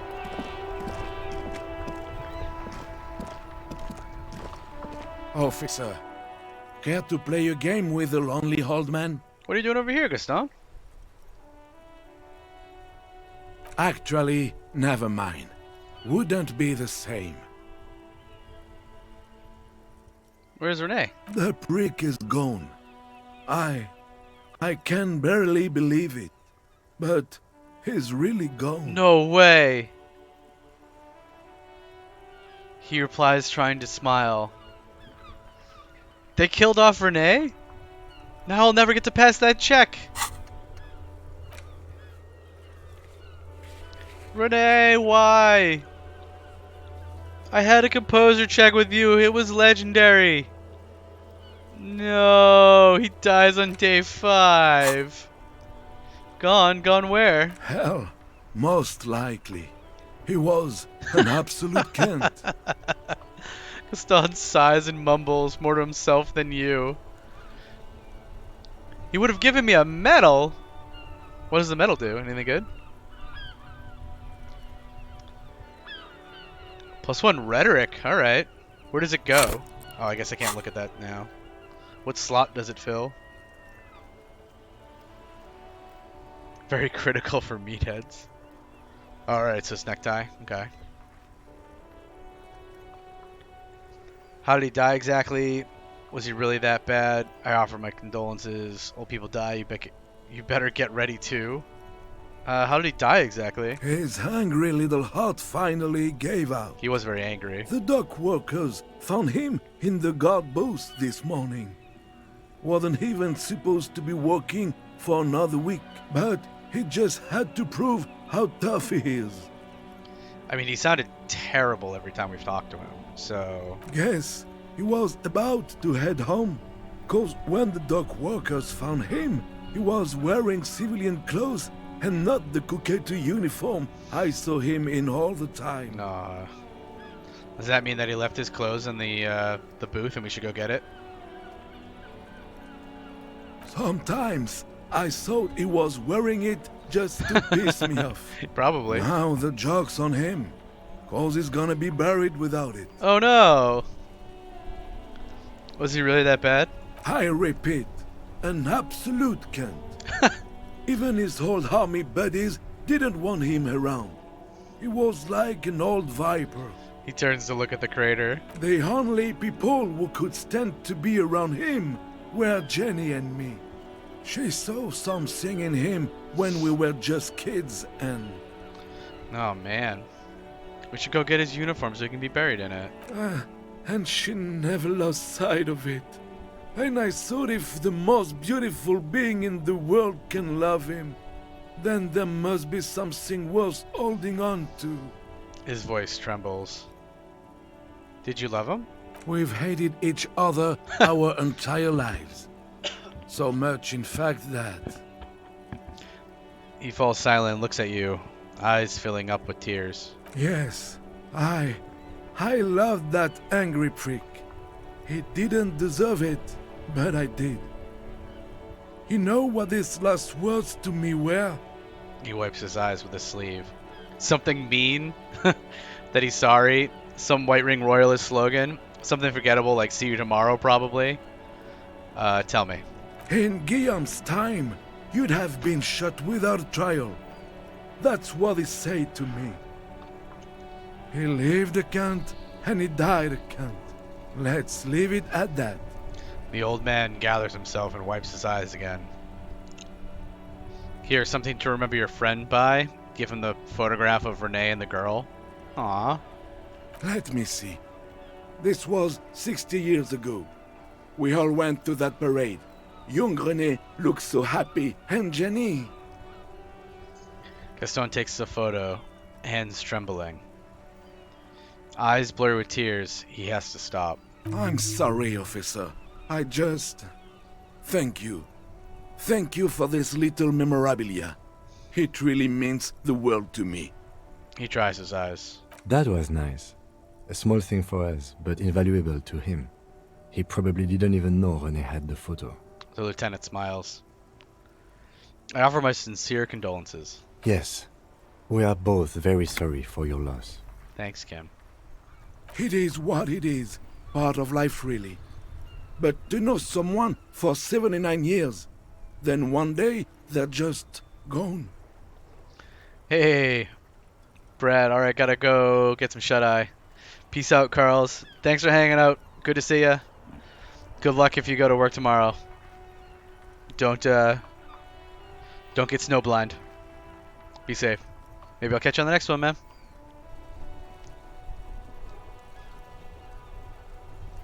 I just don't know anymore. About anything, really. But you must need something. He slowly shakes his head, then remembers your presence. Yeah, Carl's with a K, Stowe. Carl's with a K. I want to go over a few more things about Renee, if that's okay. Yes? What about René? No, Yes. just It is what it is. I just don't know anymore. bye for now. Wait, can I not ask him for his sandwich sorry, now? officer. What do you want? Host Almighty. He's a total bummer now. Yeah, he is. He's a total bummer inland. I can't ask him for his sandwich anymore. No sandwich. No Renee. Man. Alright. Let's go see if he left his coat. Or his whole suit. Maybe some pants. In his office.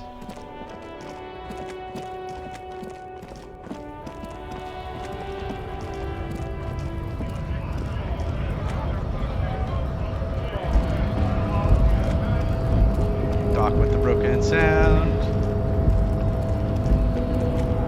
Doc with the broken sound.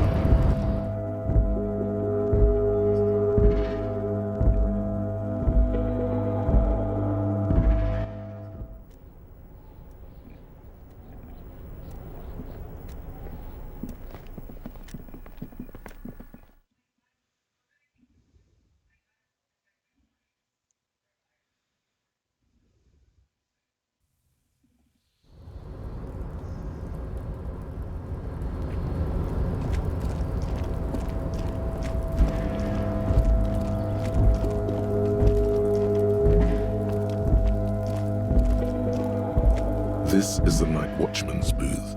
The name on the door reads, René Arnaud. René left his uniform neatly folded on the table. Take it. It's just there. Who cares?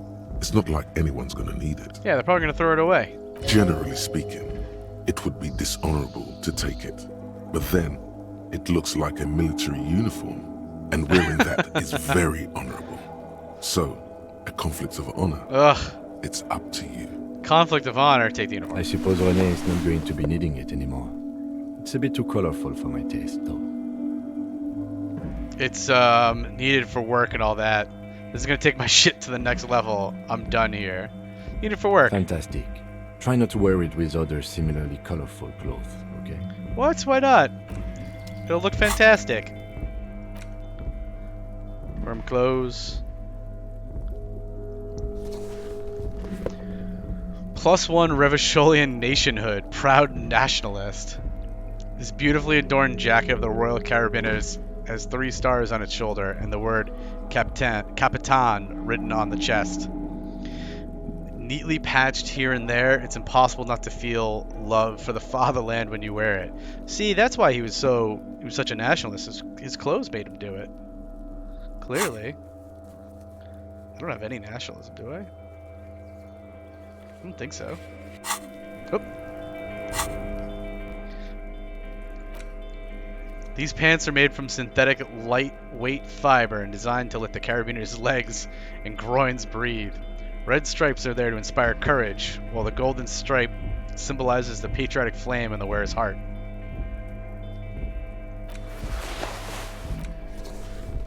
Oh yeah, now we're styling. Wow, this jacket makes you feel strong. As if your blood is mixing with that of the venerable Philippian loyalists of old. Mixing? Does my blood need mixing? Or is it good as it is? Oops, I didn't mean to wear a nationalist jacket. Discard it. Is it good as it is? Apologies. You're right. The need for a strong central government has always been clear to you. You're a true patriot of Revachol. Oh yeah. Born to do it. Big patriot. Harrier's big old patriot, man. It's time to clean up the streets and restore the city to its former glory. Whether you like it or not, this jacket gives you serious nationalist cred. Yeah, nationalist cred. Look at this nationalist cred with a gun and a sword. Yeah. Alright. Now let's take it off. Thanks for hanging out, G. Have a good night's sleep. I'm sure I'll catch you in the VODs. Enjoy your nationalism? No, I'm taking this coat off immediately. It's going down here in the pile of weird stuff. It's going right down here somewhere. As soon as I find a spot for it. Gee, what do you want to be, a nationalist? You crazy. Have a good night, G.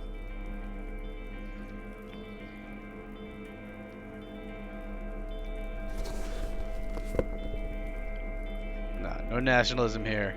Need my +1 to conceptualization. Alright. And we want these pants because they're great. +1 reaction speed should go down here somewhere because it's yellow.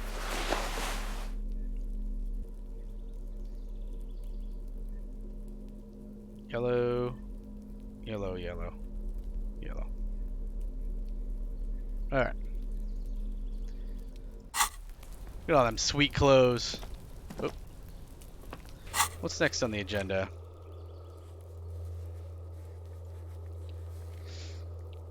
Shivers. I don't think that's gonna happen.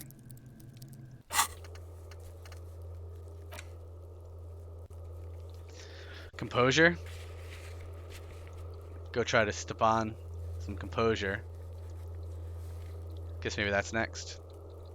I think that's like the only one left, actually. Oh, and the Feld mural. All the rest of these are like dead or ones that I'm not going to do. Alright, we can try some composure. With Stepan. But before we do that, I think now's a good time. Guys hit me with all those hydrates. So I'm gonna go get a drink and I'm gonna go hit the head real quick. So if you need to do the same, now's a good time to do that. I'll be back in 2 minutes for the rest of the stream. We'll probably go for another, I don't know, it's almost 11. We got like another hour and a half in us, I think. So don't run anywhere except to, take care of some stuff. I'll see you in 2.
Alright. I hath returned.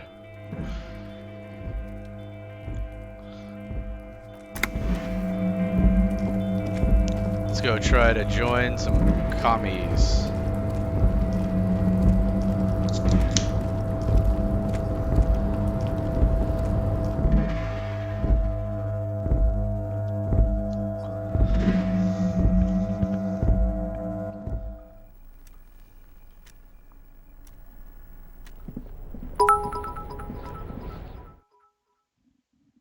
Did you know if you wear all the weird +1 clothes you become a disco Jedi and Sauron hunts you down with the magic school bus? The only person that can save you is Dumbledore, aka the Witcher, who rides the 1978 DeLorean into battle if you complete the Dune Sea quest. Still, where do you even come up with something like that?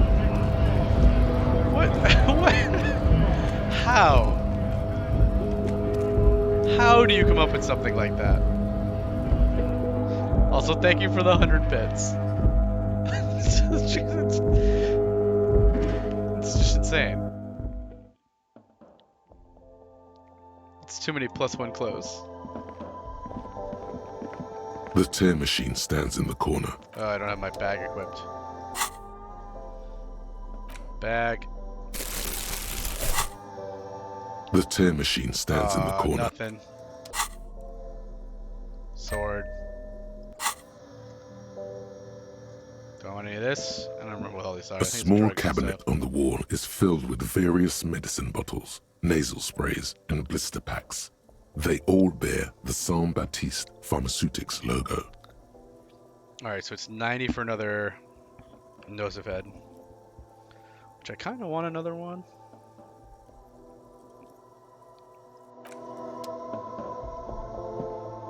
To the left of some... Alright, did that. I think this is smokes. A colorful display of cigarettes. Again, I'm obliged to inform you that both alcohol and drugs. cigarettes That's damage your health. Cigarettes and booze. Alright, I want to make sure we have enough for that book. But if I have 90 left over, I'll come back and get one more health boost, just in case. Because I don't know what else I'm going to spend the money on. There's no way I get to 700. So unless the pawn shop ends up with something else.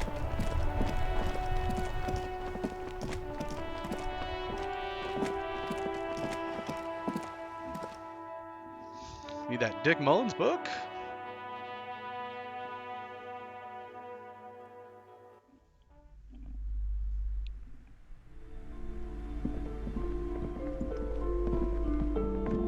Shelves filled to the brim with 8. crime novels feature.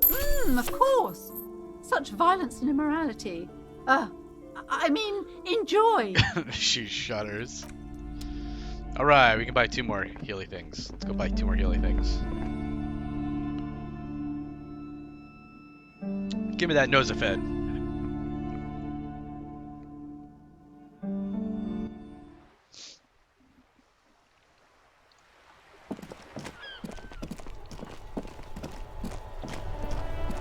Go see if we can talk to some communists. I don't know if they'll be there during the day, but we can go look.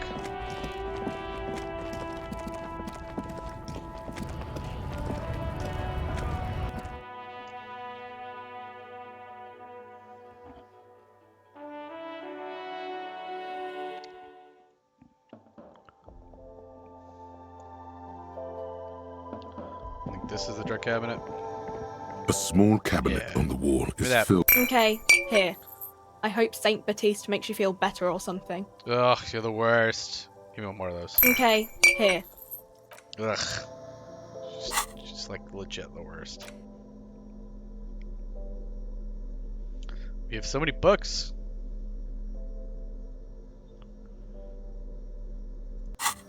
Next time we read, we're reading about the Pale.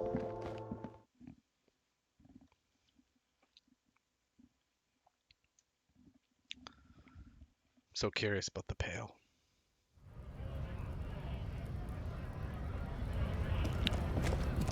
"15 charges of the +1 morale." Jesus.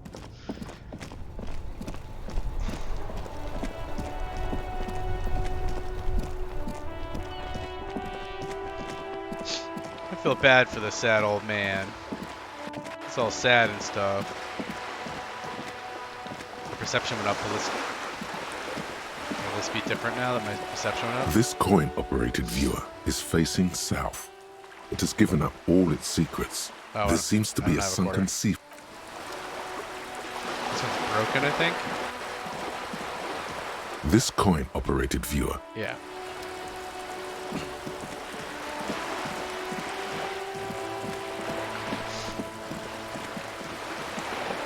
What's Kim doing? I haven't talked to Kim in a while. Yes? Nothing new.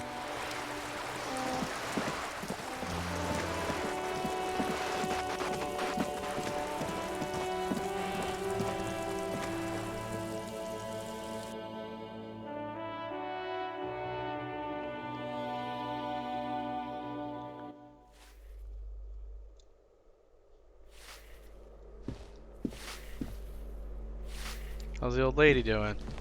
Give me a moment. You're doing fine. There's stuff to look at.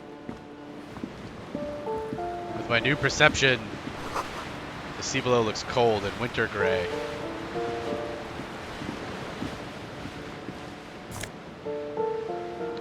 Book, 16 Days of the Coldest April. Another book? We're so book rich now. Look at all these books we have. I did that one. I did that one. I did that one. And we read these books here.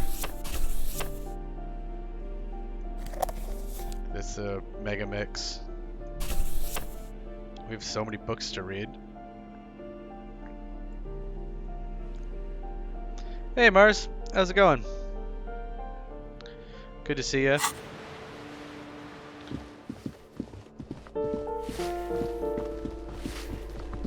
I'm doing well. We just upped our perception, so I'm just doing a quick little scroll through here to see if there's anything else I missed. Yep, something on the desk over there.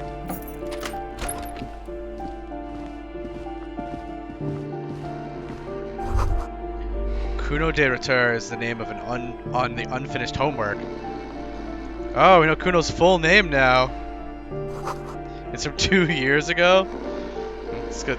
It's because Kuno doesn't care. That's why. That's why that's from 2 years ago. We're gonna go see if the communists hang out during the day. Up to the balcony.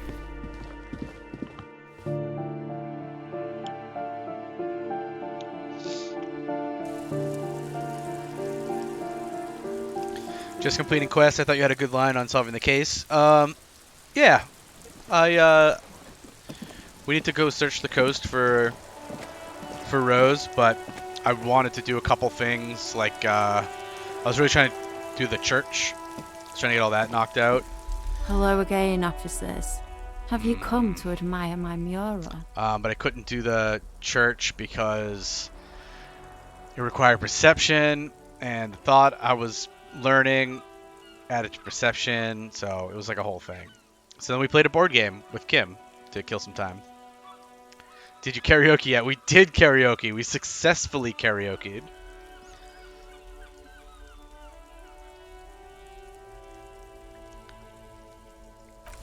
What's our conceptualization up to?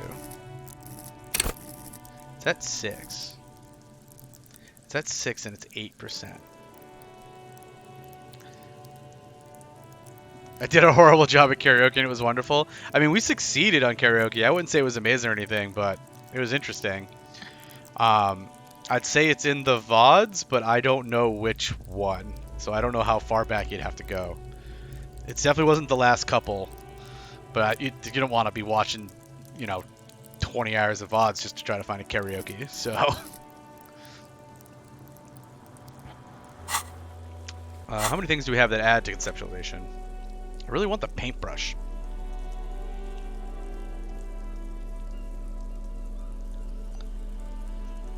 The shirt and the jacket that we're wearing.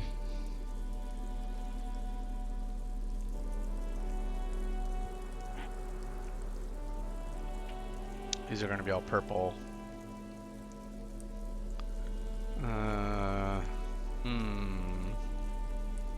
Yeah, that's it. We're wearing our conceptualization items.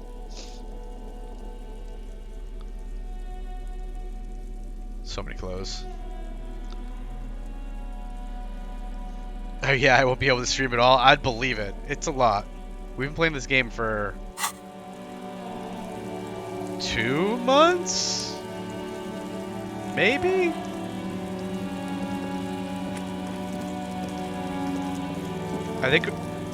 I think I'm on VOD like, because I upload them to YouTube after, and I think it's like 15 at this point. 5 years. It probably feels like 5 years still at this point. Okay, they're not here, so we have to come back at night. Alright, so if we can't do that, that's a check we're never going to make. These don't exist. There's the Feld mural for Shivers, which is impossible. And then the Novelty Dice Maker for Shivers, which is legendary. Head back to the church. You think it's been a couple hours? It might have been enough time for them to be done. Because what do we have left here? We're not doing that. We're not doing that. This might take a long while. Like, a long while. Murder weapon. Who knows? Nothing to do with that. I want this jacket. I haven't found any more tapes. We're just waiting for them to move in for that and that. And that. And that. This we need a paintbrush for, which I can't get my hands on. This needs to be at night. I can't seem to get the area of the boardwalk correct, and it's just looking at Ruben the Coast. So I guess, yeah, let's go see if the church is ready. Maybe it's time for a dance party.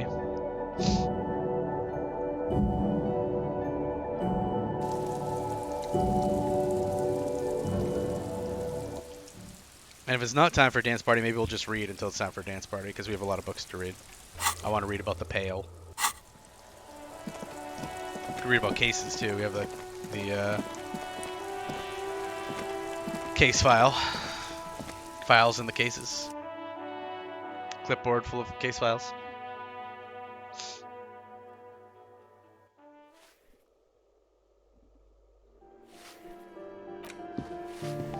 Last time you talked to Egghead, I had anodic dance music in my head for a couple days. I'd believe it. Do you know why? It's because it's hardcore. Stoko, you must think I'm very parched. How many hydrates is this for you today, Stoko? It's 7, 8?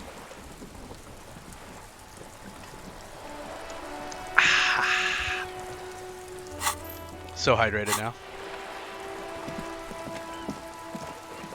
Hardcore, yeah. Hardcore to the mega. It's mega hardcore. Come on, let me fast travel.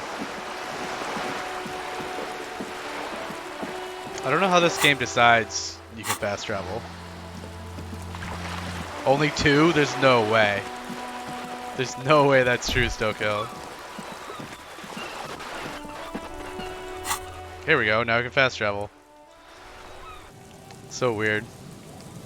Church, are you ready? Are you ready for a dance party?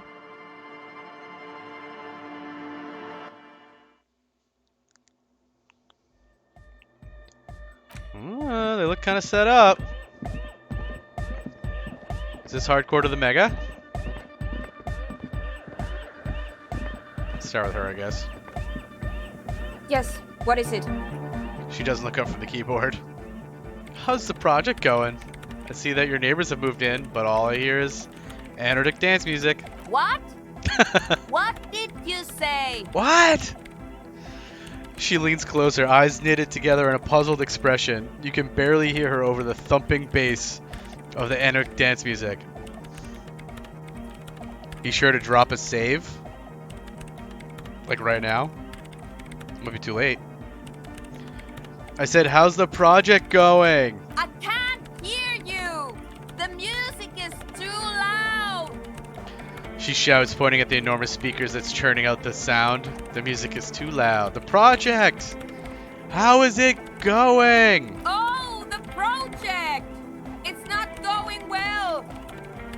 Her face lights up for a second before she gives you an exaggerated head shake. Why? There's that guy!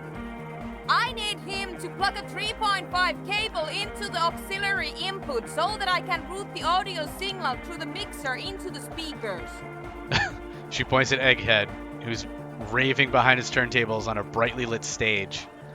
Aim to plug a 3.5 cable into the auxiliary input, so I can route the audio signal through the mixer into the speakers. Why don't you just ask him? He doesn't listen to me! He only ever seems to care about hardcore and Yekokata! A place to be, apparently! I'll speak to him and see what I can do. Thanks! Maybe you can get through his magic rhymes! She does jazz hands to mock him. Let me know how it goes! I'm all over it. Let me do a little save here. A little savey save. A little church save. Hey, buddy. Comrade. DeLorean Church, the place to be! Make some noise, my church people!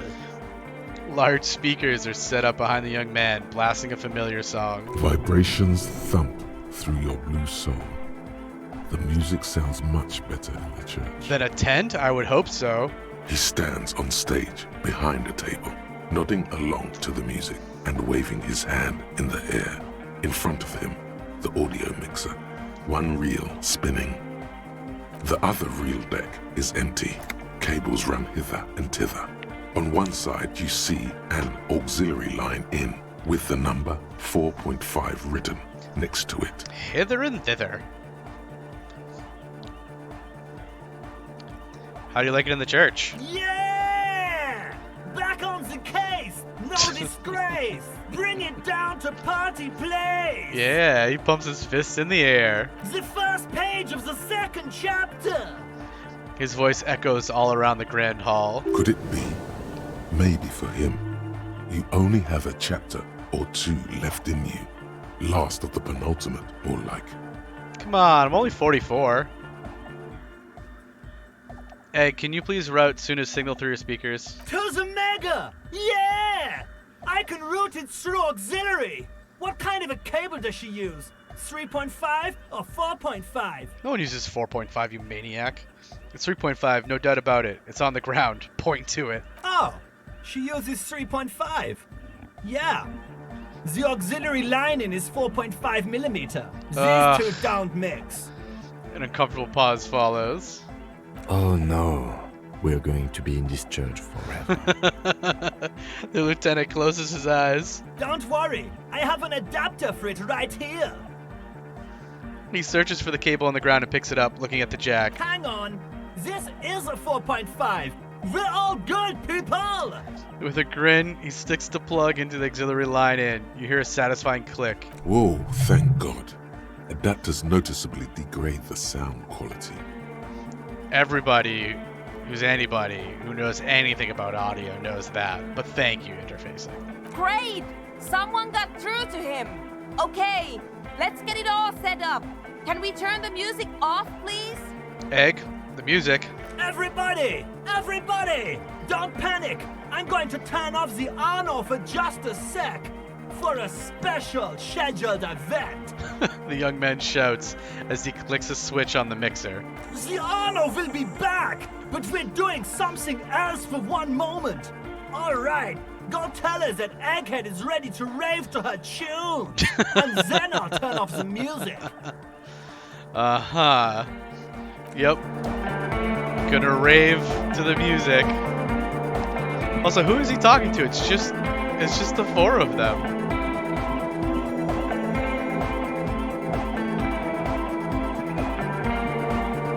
Oop. Yes, what is it? Alright, I talked to Egghead. He plugged in the cable. You can now unmute your speakers. Okay, but think you can ask him to turn the volume down a bit? Just in case. She seems hesitant. Her eyes still fixed on Egghead. Maximum! Shouts Egghead, a great smile still adorning his face, larger than a red dwarf star. Maximum is the only way! I know it is, but could you please turn it down just this instance? Just this one time? maximum is not the only way, okay? That's true, there's also Mega. Pump it to the brick! Pump it to the hard master! There's no other way! Glue style! Glue style? Glue style? Okay, there literally is no other way. The mixing desk is glued to maximum. Glue style? See? He pumps it to the hard master. It's hopeless. Why do you want to turn down the volume? I think what Egghead is trying to say is that the volume is stuck on maximum. Of course it is. She shrugs, consigned to her fate. Yeah! Permanent enlightenment! Ray of sound! Never mind then. Let's get on with our project. I'm going to unmute the speakers on a count of 5. Everyone ready? She looks around the church. Egghead pumps his hand up in the air, waiting for the beat to drop. I don't know that it's gonna be a beat, bud, Born ready. says Andre. Ready. Yells Noid. I'm ready if you two are detectives. The lieutenant nods stoically. Alright, let's do this thing. Suddenly, your palms are sweaty. Knees The church weak. seems cold and large, somehow. Arms are heavy. Hold on for a moment. What? Maybe we shouldn't do this. It's too dangerous on maximum volume. No, we should definitely do this. I am going to do this. Ready? She pauses, looking around the church. Everyone stares at her hand on the keyboard. Never mind, let's do this. I'm ready. Woo! 5, 4, 3, 2. Are you ready? Is everybody ready? 1. Blast off. Mute disengaged. She lifts her hand from the keyboard. Complete silence fills the room. No wind outside, no waves, no floorboards creaking. Total, continuous silence. This is unnatural. The woman looks around. In the silence, you see dust move on the floorboards. The driver of the speaker vibrates in the air and then stops. Plasterwork begins to crumble down the walls. Uh-oh. Uh-oh. In the silence, a low hum starts creeping up your spine. It's a song inside you, not in the speakers, not in the room. A great bass sigh in the basement of your mind. Uh-oh. Slowly, it builds until the air around you starts to vibrate. Also, did everyone see Kim reach for his gun? The second he was worried, hand goes straight into the jacket. It's out there now, in the world, made manifest. Maybe this was a mistake. It will devour everything. Oh no. It's what we've been saying all along. The floorboards, the glass, the streets and the people. Nothing will remain. Oh no. Guys, what's going on? There's alarm in the man's voice as he steps back to scan the surroundings. A slight rattle like crystal clattering in the cupboard fills the air, joining the chorus. This fragile world is about to break. Oh, we're breaking the world, It's getting louder. says Noid, his eyes riveted on the strange circle of water basins. In the basins, the water looks like it's boiling. I'm sure that's not a problem at all. Hosiana! Mother of Mega!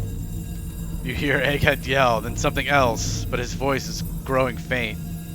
In his mind, a tidal wave approaching from afar, swallowing entire coastlines on its way. Salvation. Hey, what's that weird rattling sound? It was in me at first. I've never heard anything this hardcore in my life.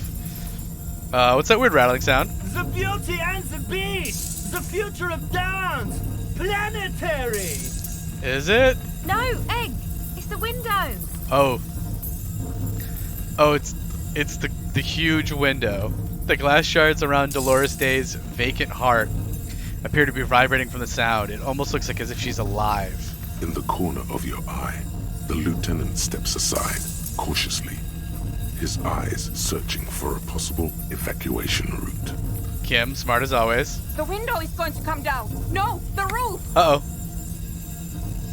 She looks up. A screech fills the air, a scream of wood and nails. The pillars of the church twist and creak above and around you. Cracks appear on the stained glass window. Cracks run up the wooden pillars in the dark.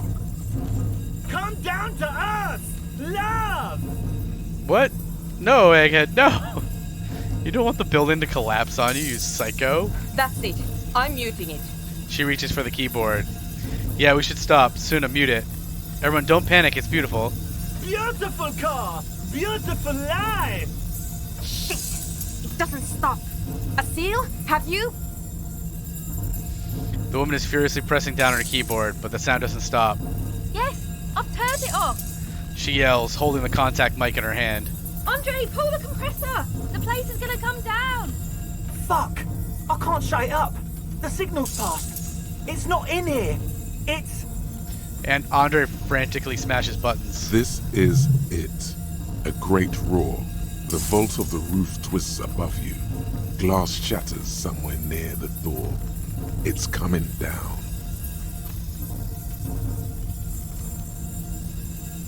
Egghead, can you stop it? Or Egghead, whatever you do, don't stop it.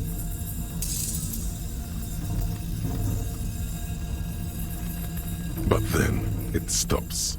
Totally and utterly. As if there never was a sound. Only your ears still ring from the shock.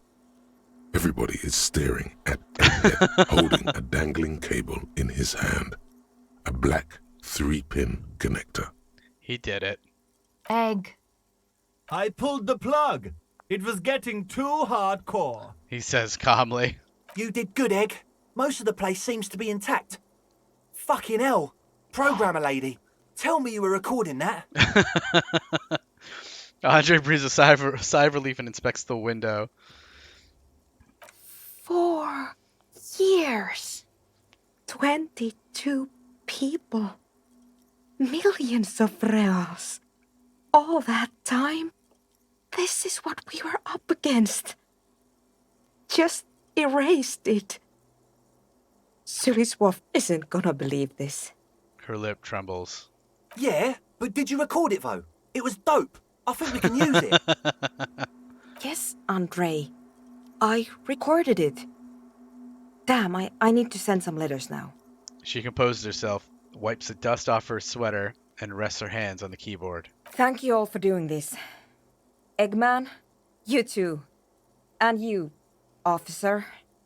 I don't know what we've discovered, but I know what it sounds like now. That's a start.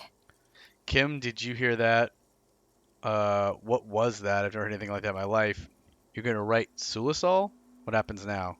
Kim, did you hear that? It was very hard not to. I think you're right. There is something going on here. And you need to be very careful with it. He turns to the woman. I promise, officer. We will not play it again. What was that? I've never heard anything like it. It was mathematical information from the anomaly, presented as a waveform. That's what it was technically. Theoretically, She shakes her head. I have no idea. I've never even heard of anything like this. Could be anything. A voice seems muffled in the silent church. It's your ears adjusting after the exposure. You're gonna write Sulisol? Yes, our lead designer. And maybe some of the producers too. And some of the writers. If they're sober enough to open a transmission. They need to hear. Poor writers. They just like to drink. That it wasn't her fault. Or theirs. It's not their fault. They need to hear about this. Don't worry, I won't send the recording. Although I doubt they have the speakers to produce the frequency anyway. Yeah, not everybody's Egghead. What happens now? Are you going to... Stay here. I'm going to stay here with these lunatics. Send letters, maybe meet Sulispov. Also devise further measurements. Amazing. She's gonna stay here. Stay here, she cuts you off. Her deft fingers already on the keyboard. I'm gonna stay here with these lunatics, send letters, maybe meet Sulisol. Also devise further measurements. I want you to know that's totally chill with us. I don't care, but thank you anyway. She blurts, then reconsiders. That's the best she can manage for Andre. It's quite a lot in truth. For her, at least. Aw, isn't that cute? Now, I have a theory to come up with. Some kind of preliminary explanation to all this. Or the letter will sound like I've lost my mind. Her hands move on the keyboard. Yes, and we have to get back to stabilizing Martinez. Instead of demolishing it with loud bass noise of unknown origins. He breathes out, trying to shake off tension. Kim, I don't know that we're very great at stabilizing Martinet, to be honest. Some tiny hard thing lets go in your stomach. You're still alive. What is this?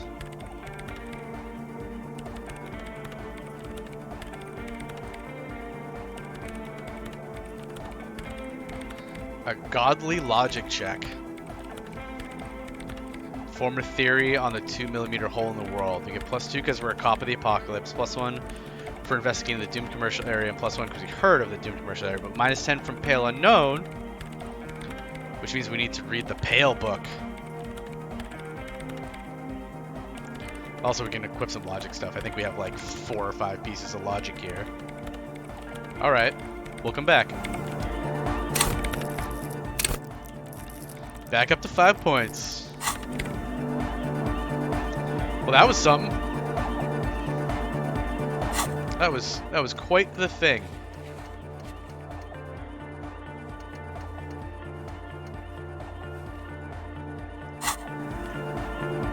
All right. Hey, good. Good morning, comrade! Yeah! Harder car! He waves his hand in the air. The words echo magnificently throughout the nave. Nave? Nave? Well, that was a crazy sound we heard before. Yeah! It was awesome! And scary! Very hardcore! His voice booms through the chamber, then gets silent. Too hardcore, in fact! I couldn't control it! At all! He brushes his hand through his hair. Man, too hardcore. How's that possible? What happened? It sucks up all the air in the mix until it's the only thing left. Starts compressing itself and everything around it. Completely fills up the headspace. Extreme! It's very hardcore. Inside your chest, the heart beats still with the after effects of the sound. Imagine if you could harness that power, making it pulse. What if this is the answer to Van Eyck's jam? We could use the sound for the bass. Oh! Oh! But how? His puzzled face turns into a wicked grin. What do we have around here to achieve some sort of parallel processing? I don't know. A godly interfacing check. The audio onslaught can be tamed. Connect the dots. Alright.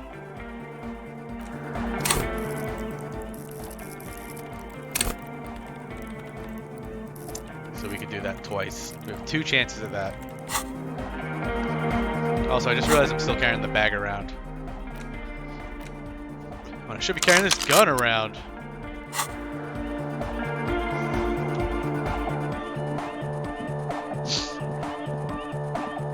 Yeah, it's all set up, man. Can you already imagine 1,000 people in here? 10,000? There's no way you fit 10,000 people in here. You could maybe squeeze 1,000. You insane person. He waves his hand in an unbelievably lame, non-hardcore manner. Gross. Ecstatic vibrations. Totally transcendent. And I've finished setting up the new compressor too. He looks at the imposing black box in the corner that's churning out the sound. Now the only thing left to do is the name of the club. Will you do the honors, detective? What do you propose as the name, Andre? Estelle, what would you suggest as the name? Egghead, you must have loads of ideas. Noah, give me your 2 cents on the issue. Sooner, you have any opinion on this? Kim, how would you name the club? What do you propose to name, Andre? The name. Everything I managed to come up with sounds just wrong. He appears to mull it over, one hand idly touching his hair. Andre's overthinking it, says the girl with the microphone. Yes, you should do it, detective. It would be good for the signs. The speed freak with the yellow beads around his neck is looking at you. Noid's right. You've helped us so much. It's the right thing to do. Estelle, what would you suggest for a name? How about something simple? Like the club? Too modern and too ironic. We don't want ironic. We want real. Real and true and beautiful. Like a morning after the rave. Andre shakes his spiky head. Egghead, you must have lots of ideas. Yakukata! Yakukata! The place to be! The freak with the large head yells from the stage, waving his hand in the air. Yeko Qatar, the zone of ecological catastrophe. That's too morbid, Egg. Got anything else? Hardcore! Hardcore to the mega! Of course. A witless, victorious smile adorns his face. No, it has to be bigger than hardcore. Yes, it has to be even bigger than hardcore to the mega. It has to be bigger than the scene. Andre looks worried as he comes to this realization. No, give me your 2 cents on the issue. The amnesia. Okay. Like the... I can't remember the name of the club, Amnesia. Amnesia! It's not bad. It's not amnesia, guys. Suna, do you have an opinion on this? I don't. I'm very surprised. Good. We have too many opinions anyway. Kim, what would you name the club? I wouldn't. I wouldn't build a club, and I wouldn't name it. Aw, Kim. Have a little fun. An underground place with no name? Sounds like something the Crabman would say. Well, let's get his opinion. We're not going with anything the Crabman would say. Ah. Why not? The Crabman has ideas, Estelle. Ideas from another level of consciousness. True. I don't care. I don't like the Crabman, and I don't like his ideas. His ideas are spooky. Next, please. Yeah, they're pretty spooky. Alright, I think I've come up with a name. You have? Well, what's the name? Ooh. No Truce with the Furies, Revachol West, Disco Elysium. We could drop the name of the game. What's the name of that? There's a name for that when like a movie says like the name. It's like titular.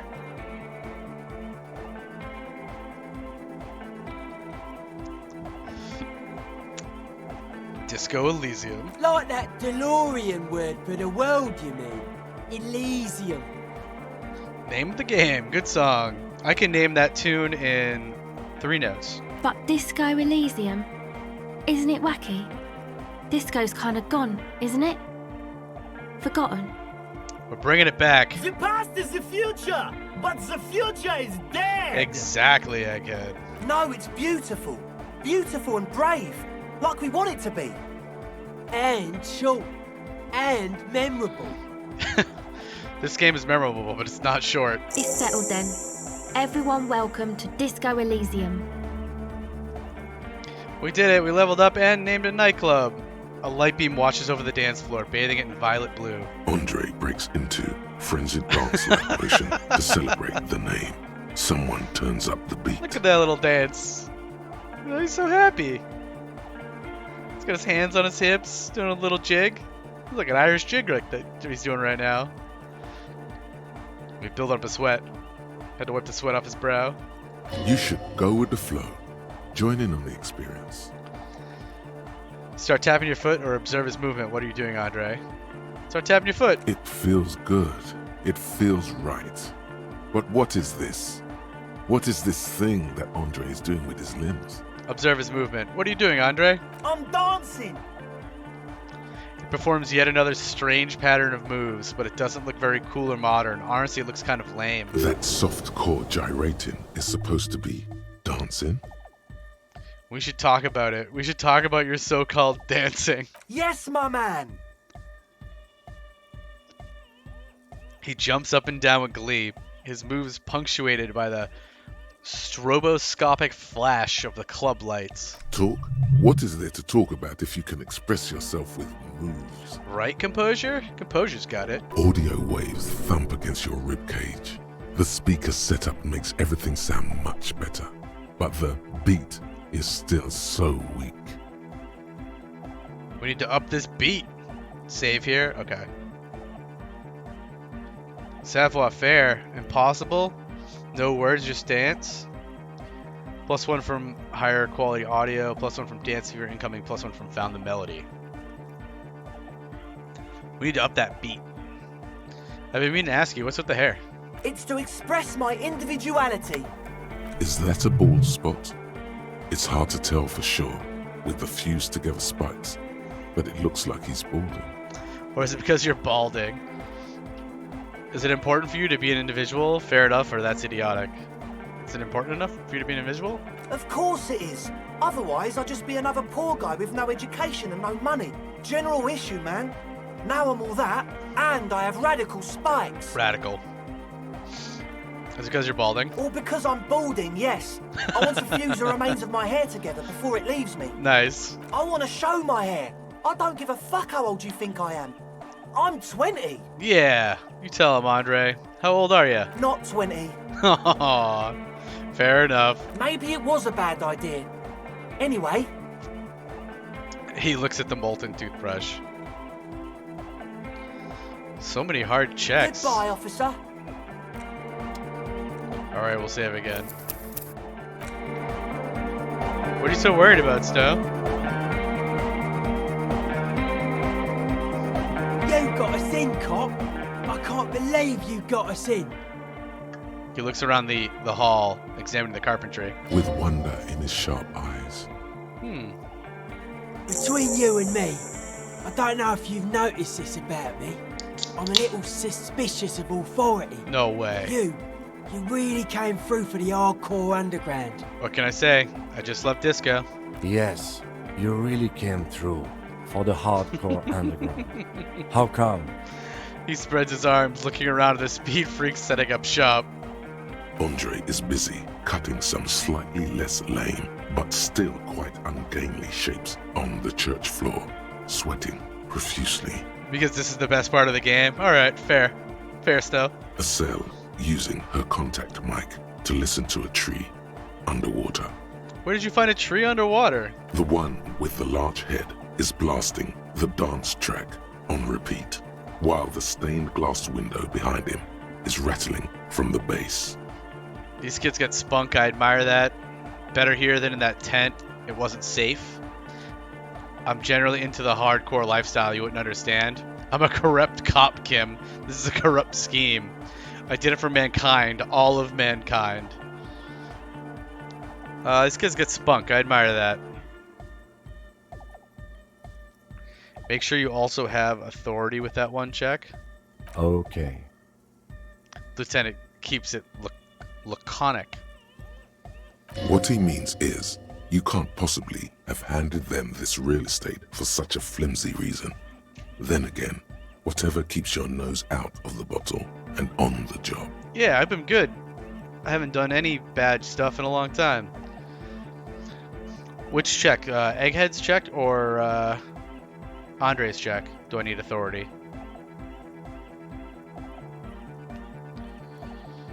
Noid, what do you think about the church? Why are you so suspicious about everything? What's with the clothes? What do you think about the church? It's a miracle of carpentry. Their bodies carved into total shapes. Now it can be something more. I will have fun with the weirdos, Mars. Thanks for stopping by. It's good to see you. I'll catch you soon, I'm sure. How old do you think this church is? Over 300 years? What style is this church built in? What did you mean by dead bodies? Do you like the glasswork? How are you settling in? What did you mean by dead bodies? Dead bodies are perennial plants. Sigma functions have left this place. It's a good thing we came along. The spiritual collapse has been total. He taps on the wood. He's talking about the wood. He called the wood dead bodies because it's made from the corpse of trees. Spiritual collapse? I saw some piglets suckling their dead mother. Have you heard this one, cop man?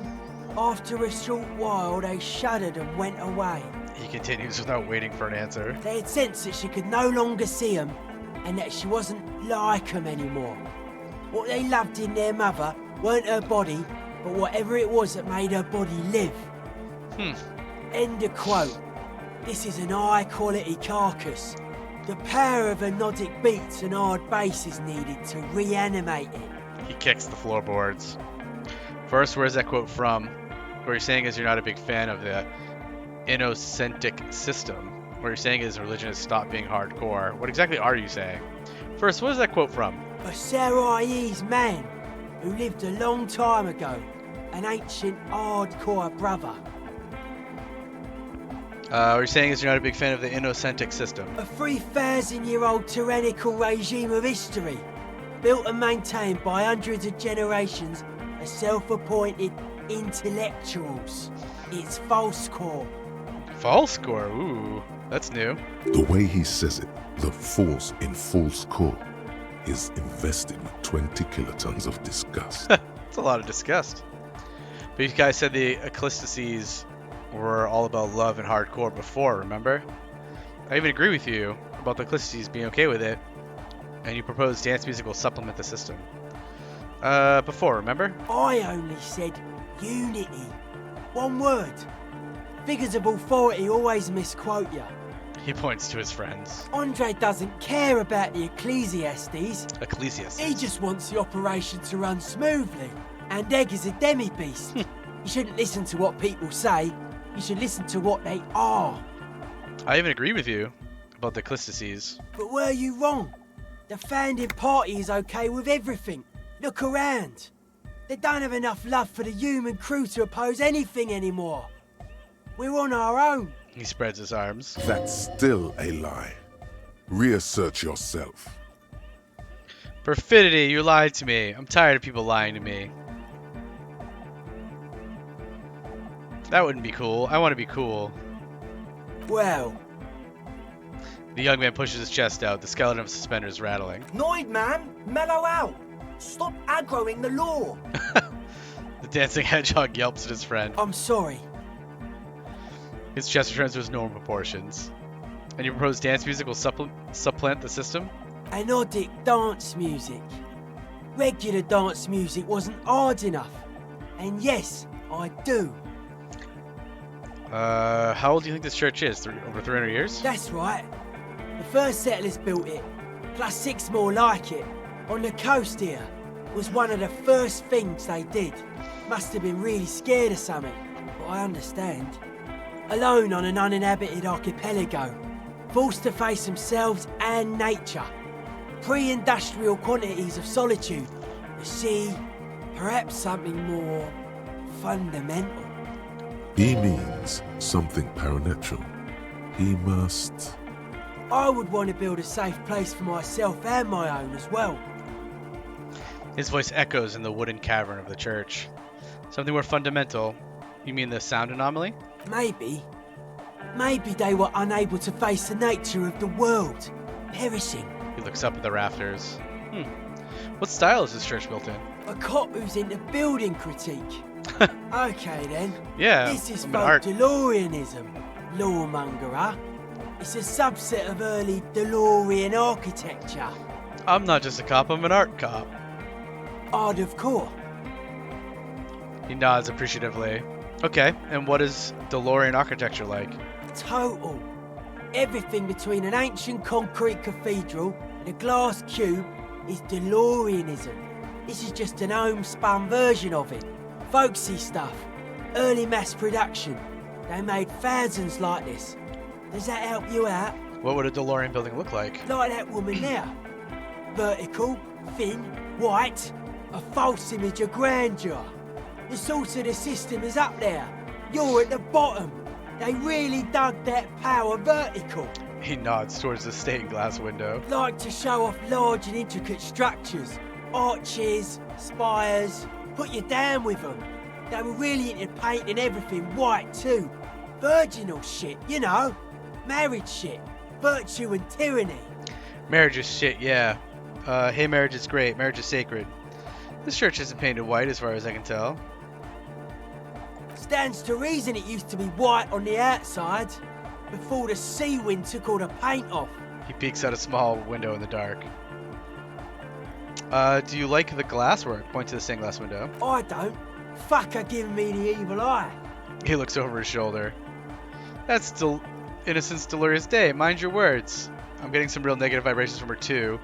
You wanted to get inside the church and now you don't like the stained glass window? Mind your words. You defend her, law minion. She was a mass murderer. What's up with that? He cracks his neck. Mellow, man, mellow. No one's a mass murderer. This is a house of love. Yells his friend. Mass murder on the floor! Thanks, Egghead. But she's the innocence of humanism. Humanism seems to be like a pretty big deal around here. But she's pretty. Yeah, but like, who isn't accused of being a mass murderer these days? The resettlement programs are totally okay. I'm a big fan of resettlement programs for some reason. I do feel like there's something terrifying about her. And she's supposed to be an embodiment of the world spirit. Would you say she was, you know, human? I'm done talking about her. Innocence of humanism. Humanism leads to eating sugar and pigs. Humanism was invented to mass produce billions of humans. Billions of humans can mass produce hundreds of billions of pigs. That's a lot of pigs. She liked games. Her legacy, the thing we live in, isn't real life. It's a strategy for some kind of victory against a long dead opponent. But, yo, I'm only the Noid. What do I know? What do you know, the Noid? Isn't she supposed to be an embodiment of the world spirit? The world spirit does not have a body. It has organs. Hardcore is an organ of the world spirit. He raises his left hand. This Arno van Eyck track is an organ. The carpentry and glass cutting that built this house are also organs. She's a thief, if you ask me. An organ thief. All innocences are. But she's pretty. She invented the beauty you're feeling. Seeing her glass cutters and iconographers, you set the standard, all right. He turns to look up at her face. Then you meet it. It's effective like that, but it is also very soft of core. That so-called beauty of hers. You're right, I like it harder core. Then it seems I like it soft because it's anything but soft core. It's terrifying. You may be onto something, Copper Man. She's got those mass murdering hips. The young man nods. He looks worried. Would you say she's, you know, human? I like this question, Cop Man. She did not live the life of a human. She lived like someone who's playing a game. The life of an operator. The young man stretches his ribcage made of suspenders. That's not the life that humans live. She was adored. Humans aren't. I don't know about you, but they hate me. And they do not think I'm innocent or some shit like that. Yeah, they hate this too. Point to yourself. I don't know what you're talking about. I have thousands of fans. I'm surrounded by love and support all the time. She was a player. She played us all. It's just a game to her. Yeah, they hate this too. Well, they loved her. They put all their love in her and forgot all about the rest of us. The young man lets go of the suspenders, and they hit his chest with a slap. I do feel like there's something terrifying about her. There is. She is a party repellent and must be taken down before we can begin partying in here. Take her down, crash, destroy the window. Keep it. Keep the beautiful sharp shards. Keep her long face and hair. The speed freak's eyes narrow with suspicion, as if he's looking at a man possessed. It's not coming down. People are gonna love it. It'll be like our thing. Plus it keeps the cold and the rain out. His friend keeps dancing. Alright, I'm done talking about her. What a strange choice of words. Caustic, overflowing with negativity. That can't be healthy. What's happening here? Why do you keep coming back to this window? Heroic failure. Womp womp. I took a hit. Nothing, everything's okay. I don't know, it's a nice window. It's a nice window. Why do you keep saying that if it isn't making you feel well? Don't come back to this anymore.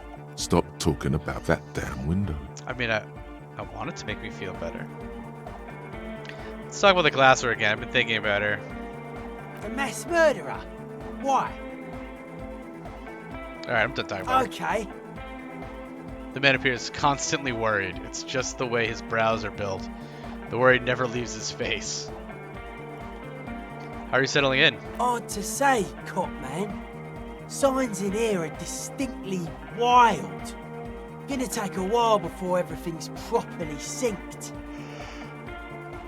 I did get to talk to the crab man though. You mean Tiago? Anyway, he's been giving me kind of a psychic rundown of this place. Oh, I'm sure you two are gonna be great buds. Dude's seen some crazy shit, but he's actually a lot like us. You mean all his mother's love stuff isn't too spooky for you? You mean all of his sobriety stuff isn't too restrictive for you? What do you mean? Spooky? Have you been listening to what Egg's been saying? Love is hardcore, man. And the mother's love is the hardest core of all. So hardcore. The man picks up on stuff.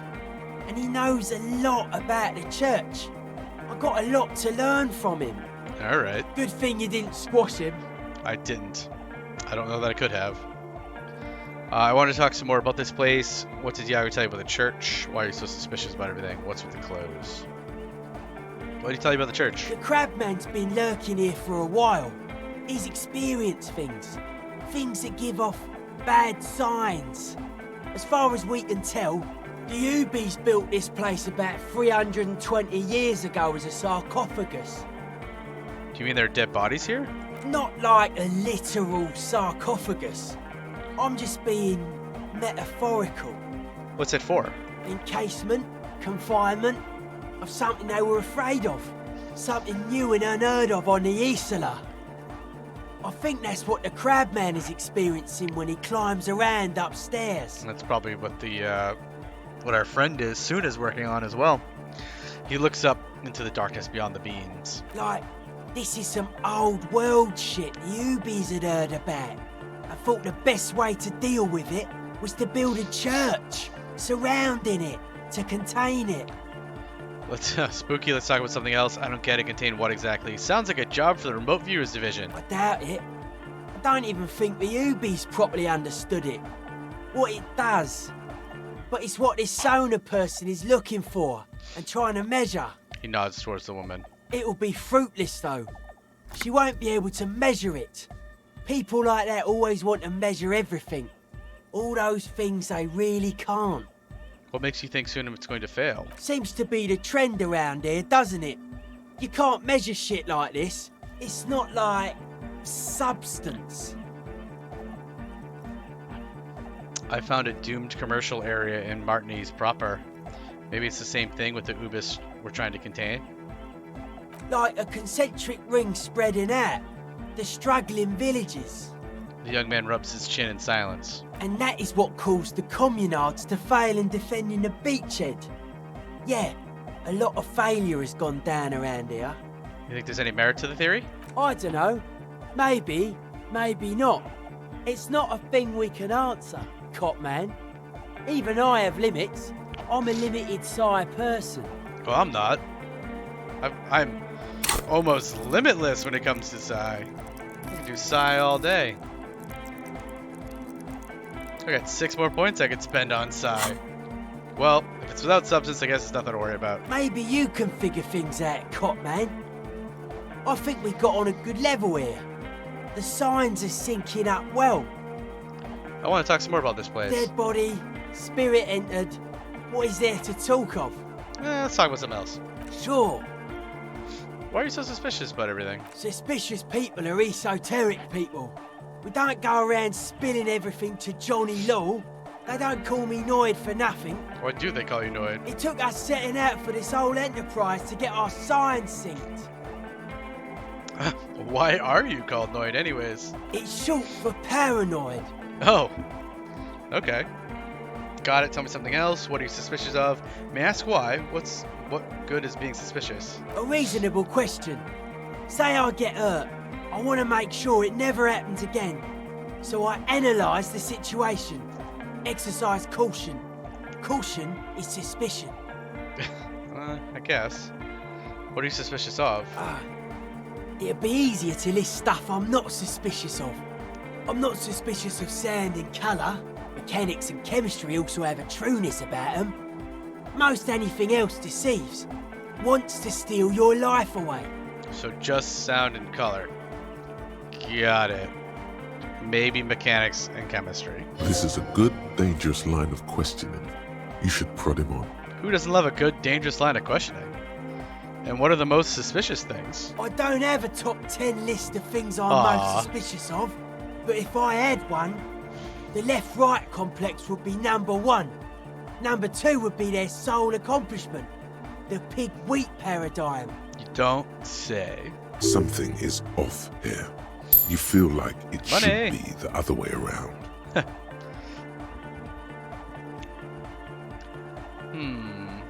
Does this mean you're mentally ill?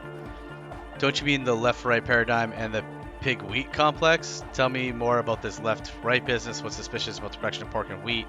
Certainly stimulating side with something else. Don't you mean the left-right paradigm? No. Politics is an inert complex of daily corruption and inane think pieces.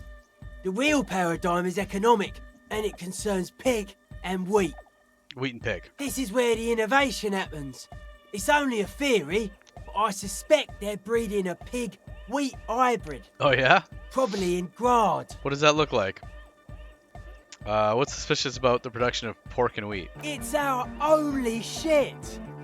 We should make better use of not being animals or cereal grain ourselves. Ugh, I hate when I'm cereal grain.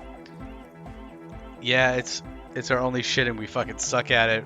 What's bad about animals? Animals are cute. What's bad about cereal grain? Having enough food could be a precursor for greater things. Yes, having food is means to an end. But the left never talks about the end, only the means. Caps are likewise suckers, constantly sleepless in worry. Tell me about the left-right business. I prefer not to. Both ask the wrong questions. Any spark of light from either one is accidental. Their combined movement's only concern is producing enough pig and wheat for everyone. The end goal of humanity. Is defeat humanity. The original mistake was assuming that words have more being than bodies. That's what led us astray, far from our true lives, but we may yet find a way back. Okay. Whatever this true life is, you feel it's the real centerpiece of this mythology. Does this mean you're mentally ill? Mental illness is a term the powers use to homogenise people. I think I don't reach mental illness. I am merely politically ill. A suspicious element. It's very different. Well, that was simulating. His eyes flicker. You mentioned true life. What would that be like? A life is true if it's free from fear, an internal division among oneself. In others, mankind has seeds of greatness in it. A germinal will come, a return to trueness. It will be hardcore. Hardcore? How would you go about returning to this true life? Beats and bright lights to shatter falsehoods. Nerve impulses for the collective body. We are very much alike in basic structure. An hard enough beat would awaken everyone to a truer calling. In unity. So we just need harder beats, got it. Just like that. The speed freak is right in your face. His eyes burning. His comrades look on worriedly.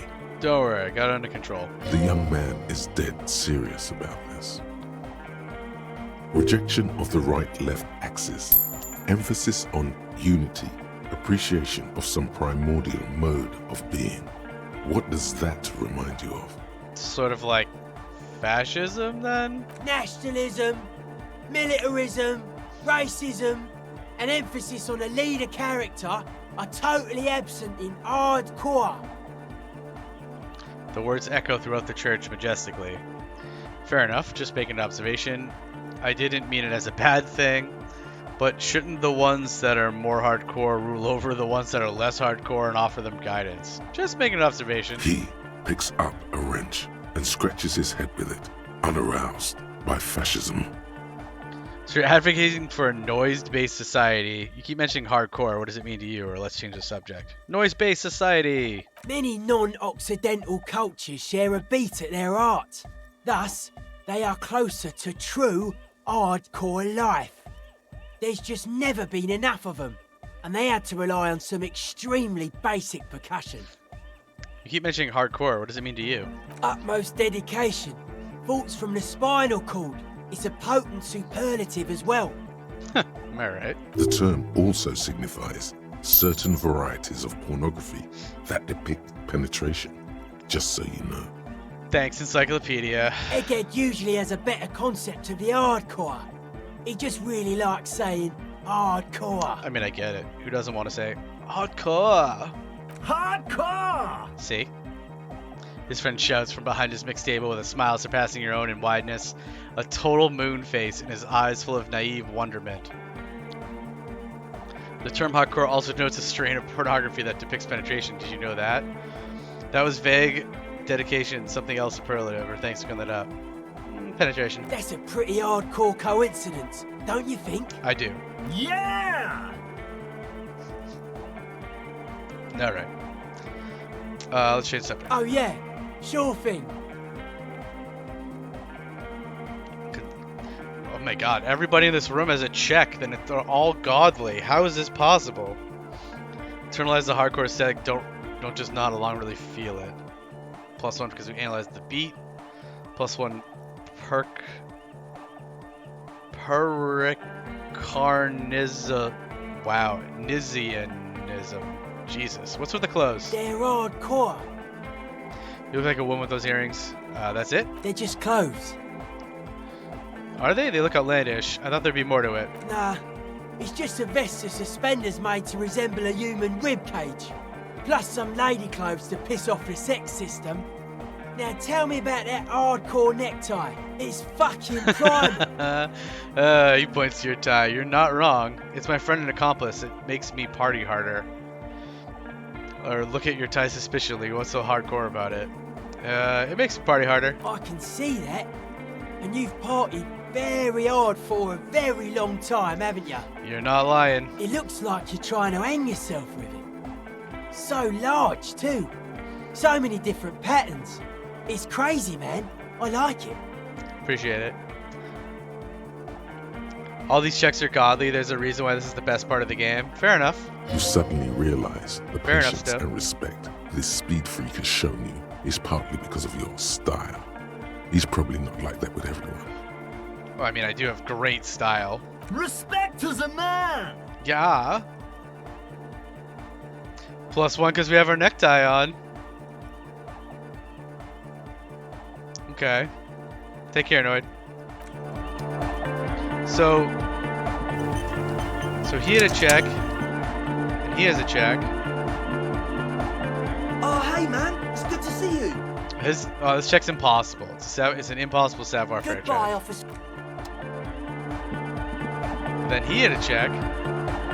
Good morning, comrade! Yeah! Godly interfacing. Harder, car! And then she has a check. Yes, what is it? Godly logic. Brutal. This is wild. Scum save it? Maybe. Alright. Do you think she has a check too? She was saying earlier that he saw another reception thing in here. Came from the stained glass window, still has letters on it too. I don't see another reception thing in here though.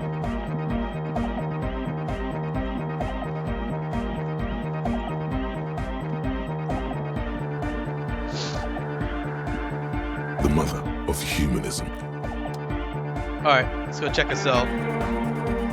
See how many checks she has. Maybe she has a godly check as well. She's whistling a melody, her trusty contact mic attached to a wooden pulpit.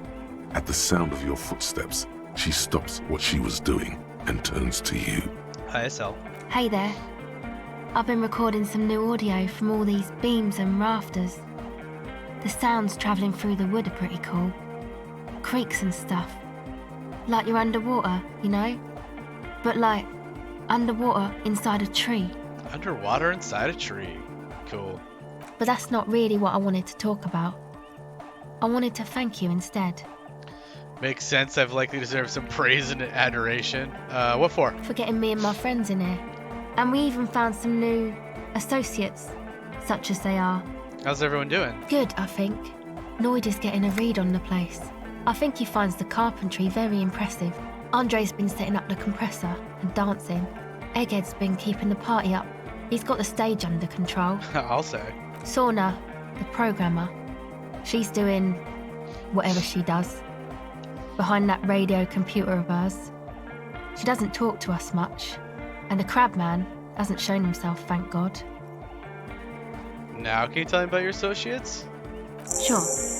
You helped us out. Finally! I can repay the favour. What do you want to know?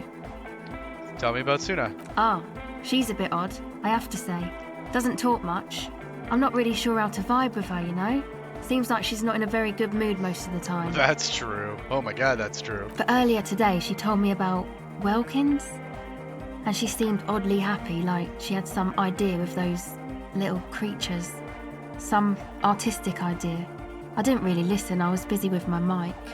I saw grimaces as if it's the first time hearing this word. Alright, what about Diego? Oh, the crab man. Still gives me the creeps the way he moves. But he doesn't actually come down that much, just climbs around the rafters. She shudders. I just tried to stay away from the crab man. But he talks to Noid. They seem to have some thing going on. Talks to Noid, what for? Beats me. Noid said they get along somehow. They're both crazy enough, I guess. What does he do up there? Who knows? He doesn't really answer our questions, see? Not that it's easy to ask them. What are we supposed to do, yell up at the tower? Obviously. Thanks. About the others? Who do you want to know about? Andre! Andre? He's a cool guy. Doesn't really come off as one, but he is. To me, at least. Oh, you have a crush on Andre, don't you? He takes care of shit. Sorry. I mean, he's got a vision. For what life should be, you know? He tries to push things until everything falls into place. He's an organiser. What has he organised? Nothing. But then again, there's nothing to organise around here either. He really wants this church thing to work. Aw, me too. Must have taken it as a sign when he found it abandoned like that. Said it was an augury. I don't know where he got that from. Andre's not super intelligent. She smiles. I've never seen him so psyched about anything though. And he's often psyched. Looks sort of desperate, like it's his last chance or something. Or maybe he was just high. Could be both. I mean, not that he does drugs, just high, you know? Uh-huh. On life, on his mother's love. Relaxed girl, we're police officers, but we're corrupt, rotten to the marrow. You can tell us about drugs and shit, I don't give a fuck. On his mother's love? Yes. Anyway.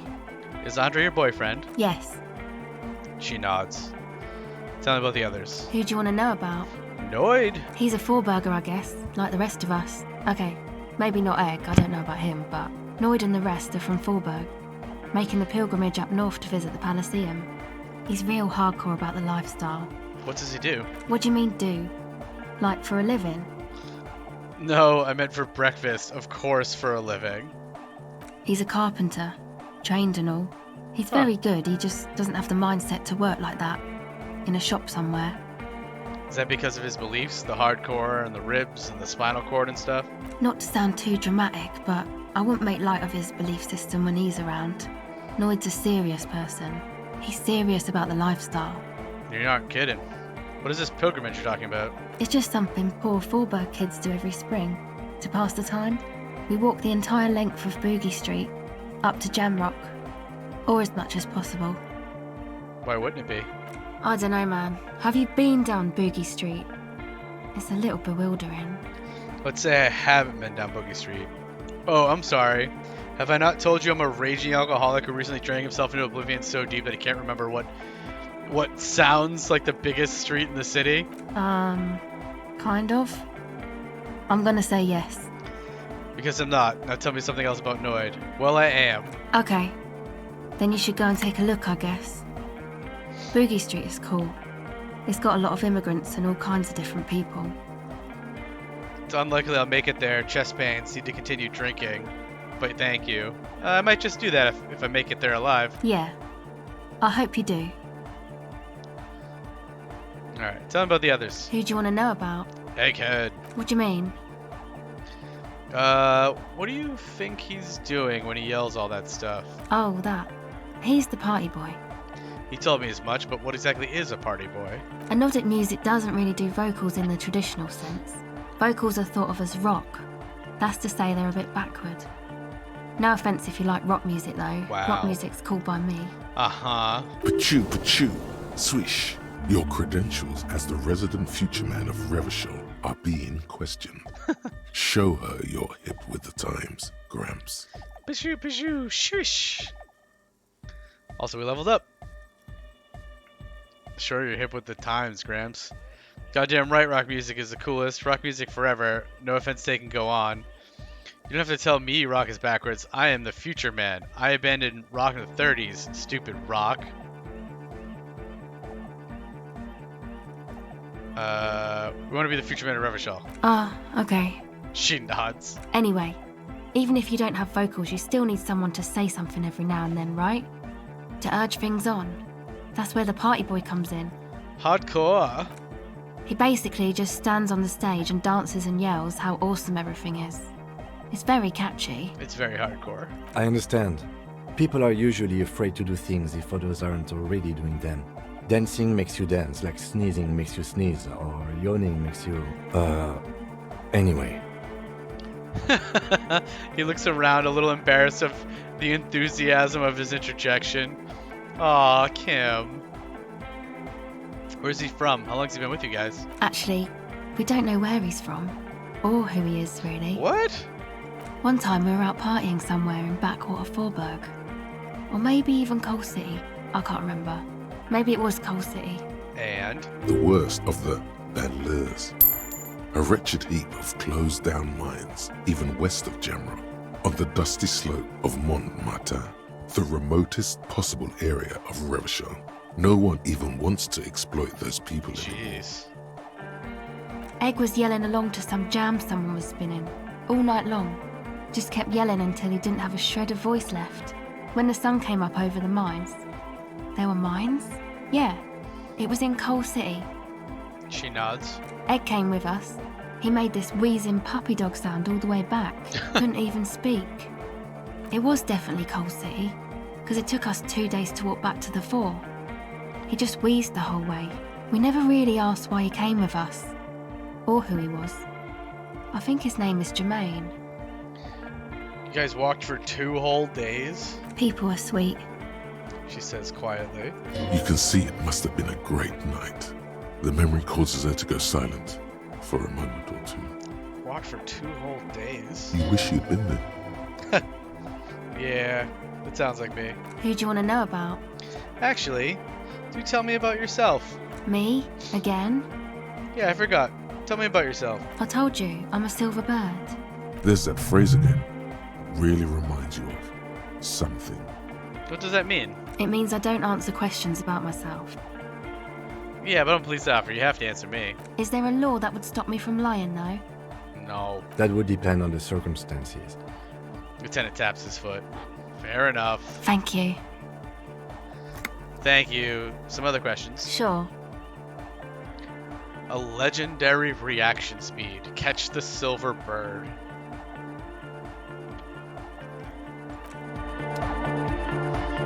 Jeez. It's a lot of checks.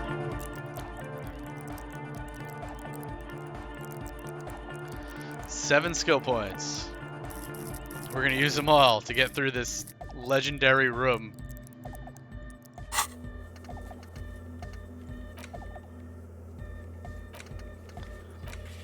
Alright, what do we have left here? Start at the bottom.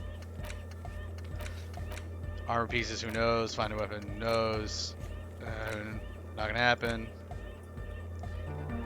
Who knows? Plus the chat vote. What, to help with the checks? If everyone goes along with it, we legit might need the chat to help. Like, even if I put on all the right gear and put points in the checks when we fail, and use the chat help, we still might fail. A lot of these are tough because I'm not really built for a lot of these checks. These are not purple checks or blue checks. These are like red and yellow checks. Or I feel like they're all yellow actually.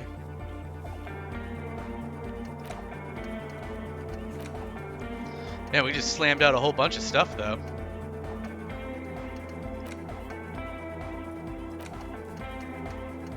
It's basically just Ruby at this point, because I can't find the place for those. Can't do that until night. All right. Fun times.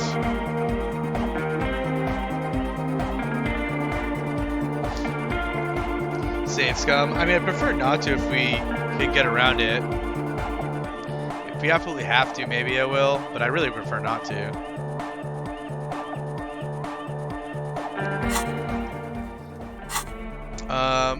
Let's read about the Pale to end out tonight. I'm going to do that because we need to read about the Pale for one of the checks. I think it was her Suna's check. Where are you, Pale? Here we go. A small green book giving off a peculiar foreboding impression, although it's hard to figure out why.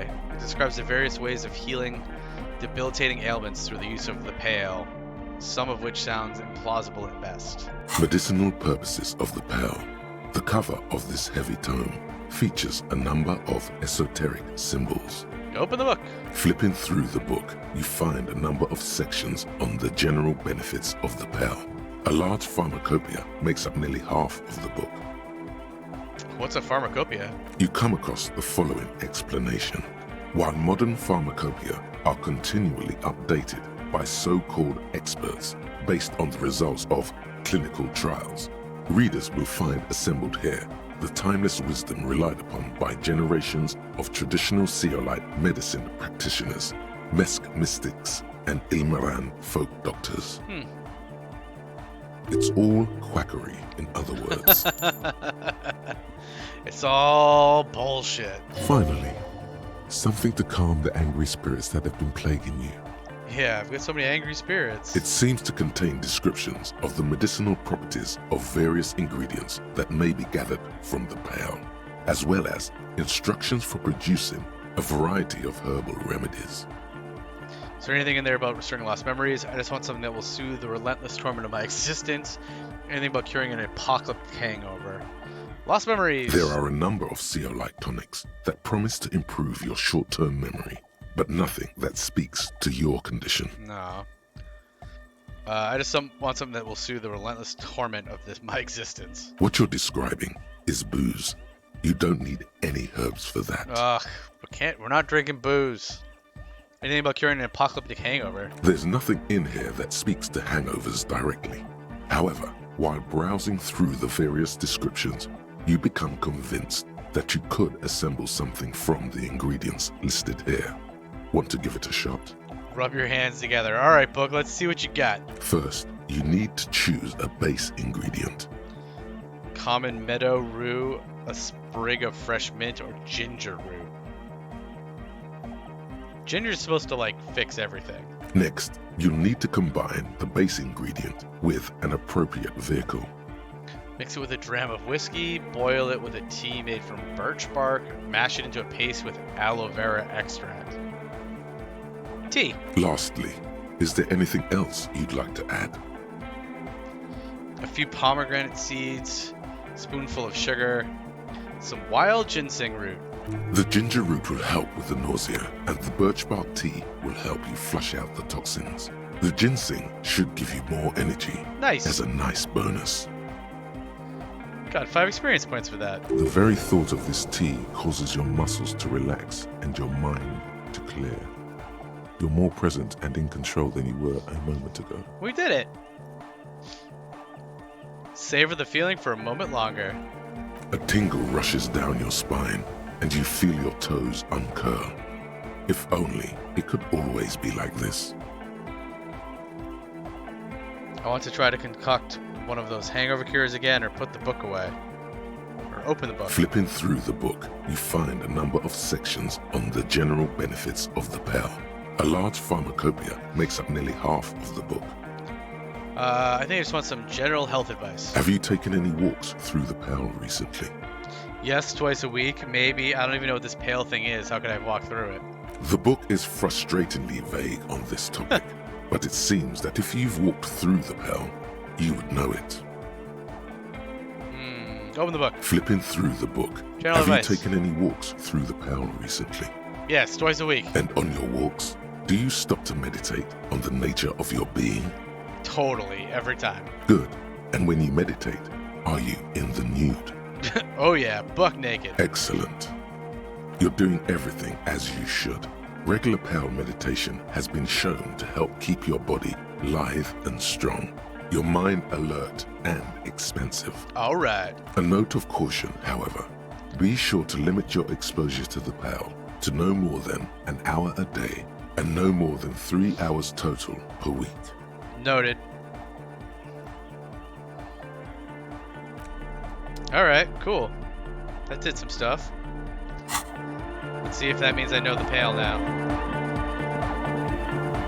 Yes, what is it? Pale unknown. Boo. We read all about the pale. We still don't know anything about the pale.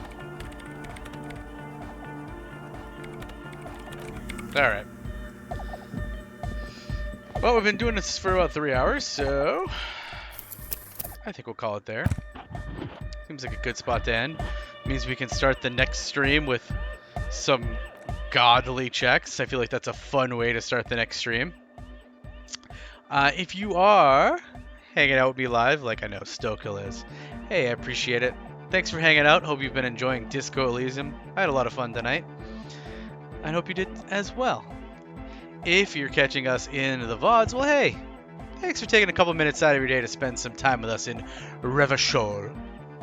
And if you want to catch us live next time instead of in the VODs, well, the easiest way to do that is, of course, to press that follow button. You'll get notifications when we go live. Which will be you know, jumping into longboats, grabbing an oar, becoming a Viking raider. No, I'm not live. I live 3 minutes ahead of you. You live like 2 hours ahead of me, don't you? Don't you, Stowe?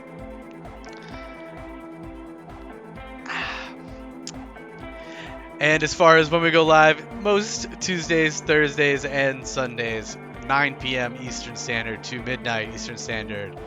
Those times, of course, are all ish. And when I say most, I mean, you know, most weeks we do all 3 days. Sometimes it's only a couple. We will, of course, that being said, be back on Sunday. We'll come back to Revachol and back to the church to try some ungodly checks. But that's it for me for this evening. No, CST is 1 hour behind? Alright, so you're 1 hour and 3 minutes. You're 1 hour behind and 3 minutes ahead of me. You do the math. That's it for me tonight. I hope you all have a good evening. I'll catch you all at the next one, I hope. Thanks for hanging out. Have a good night. Bye now. Bye-bye. Bye-bye now.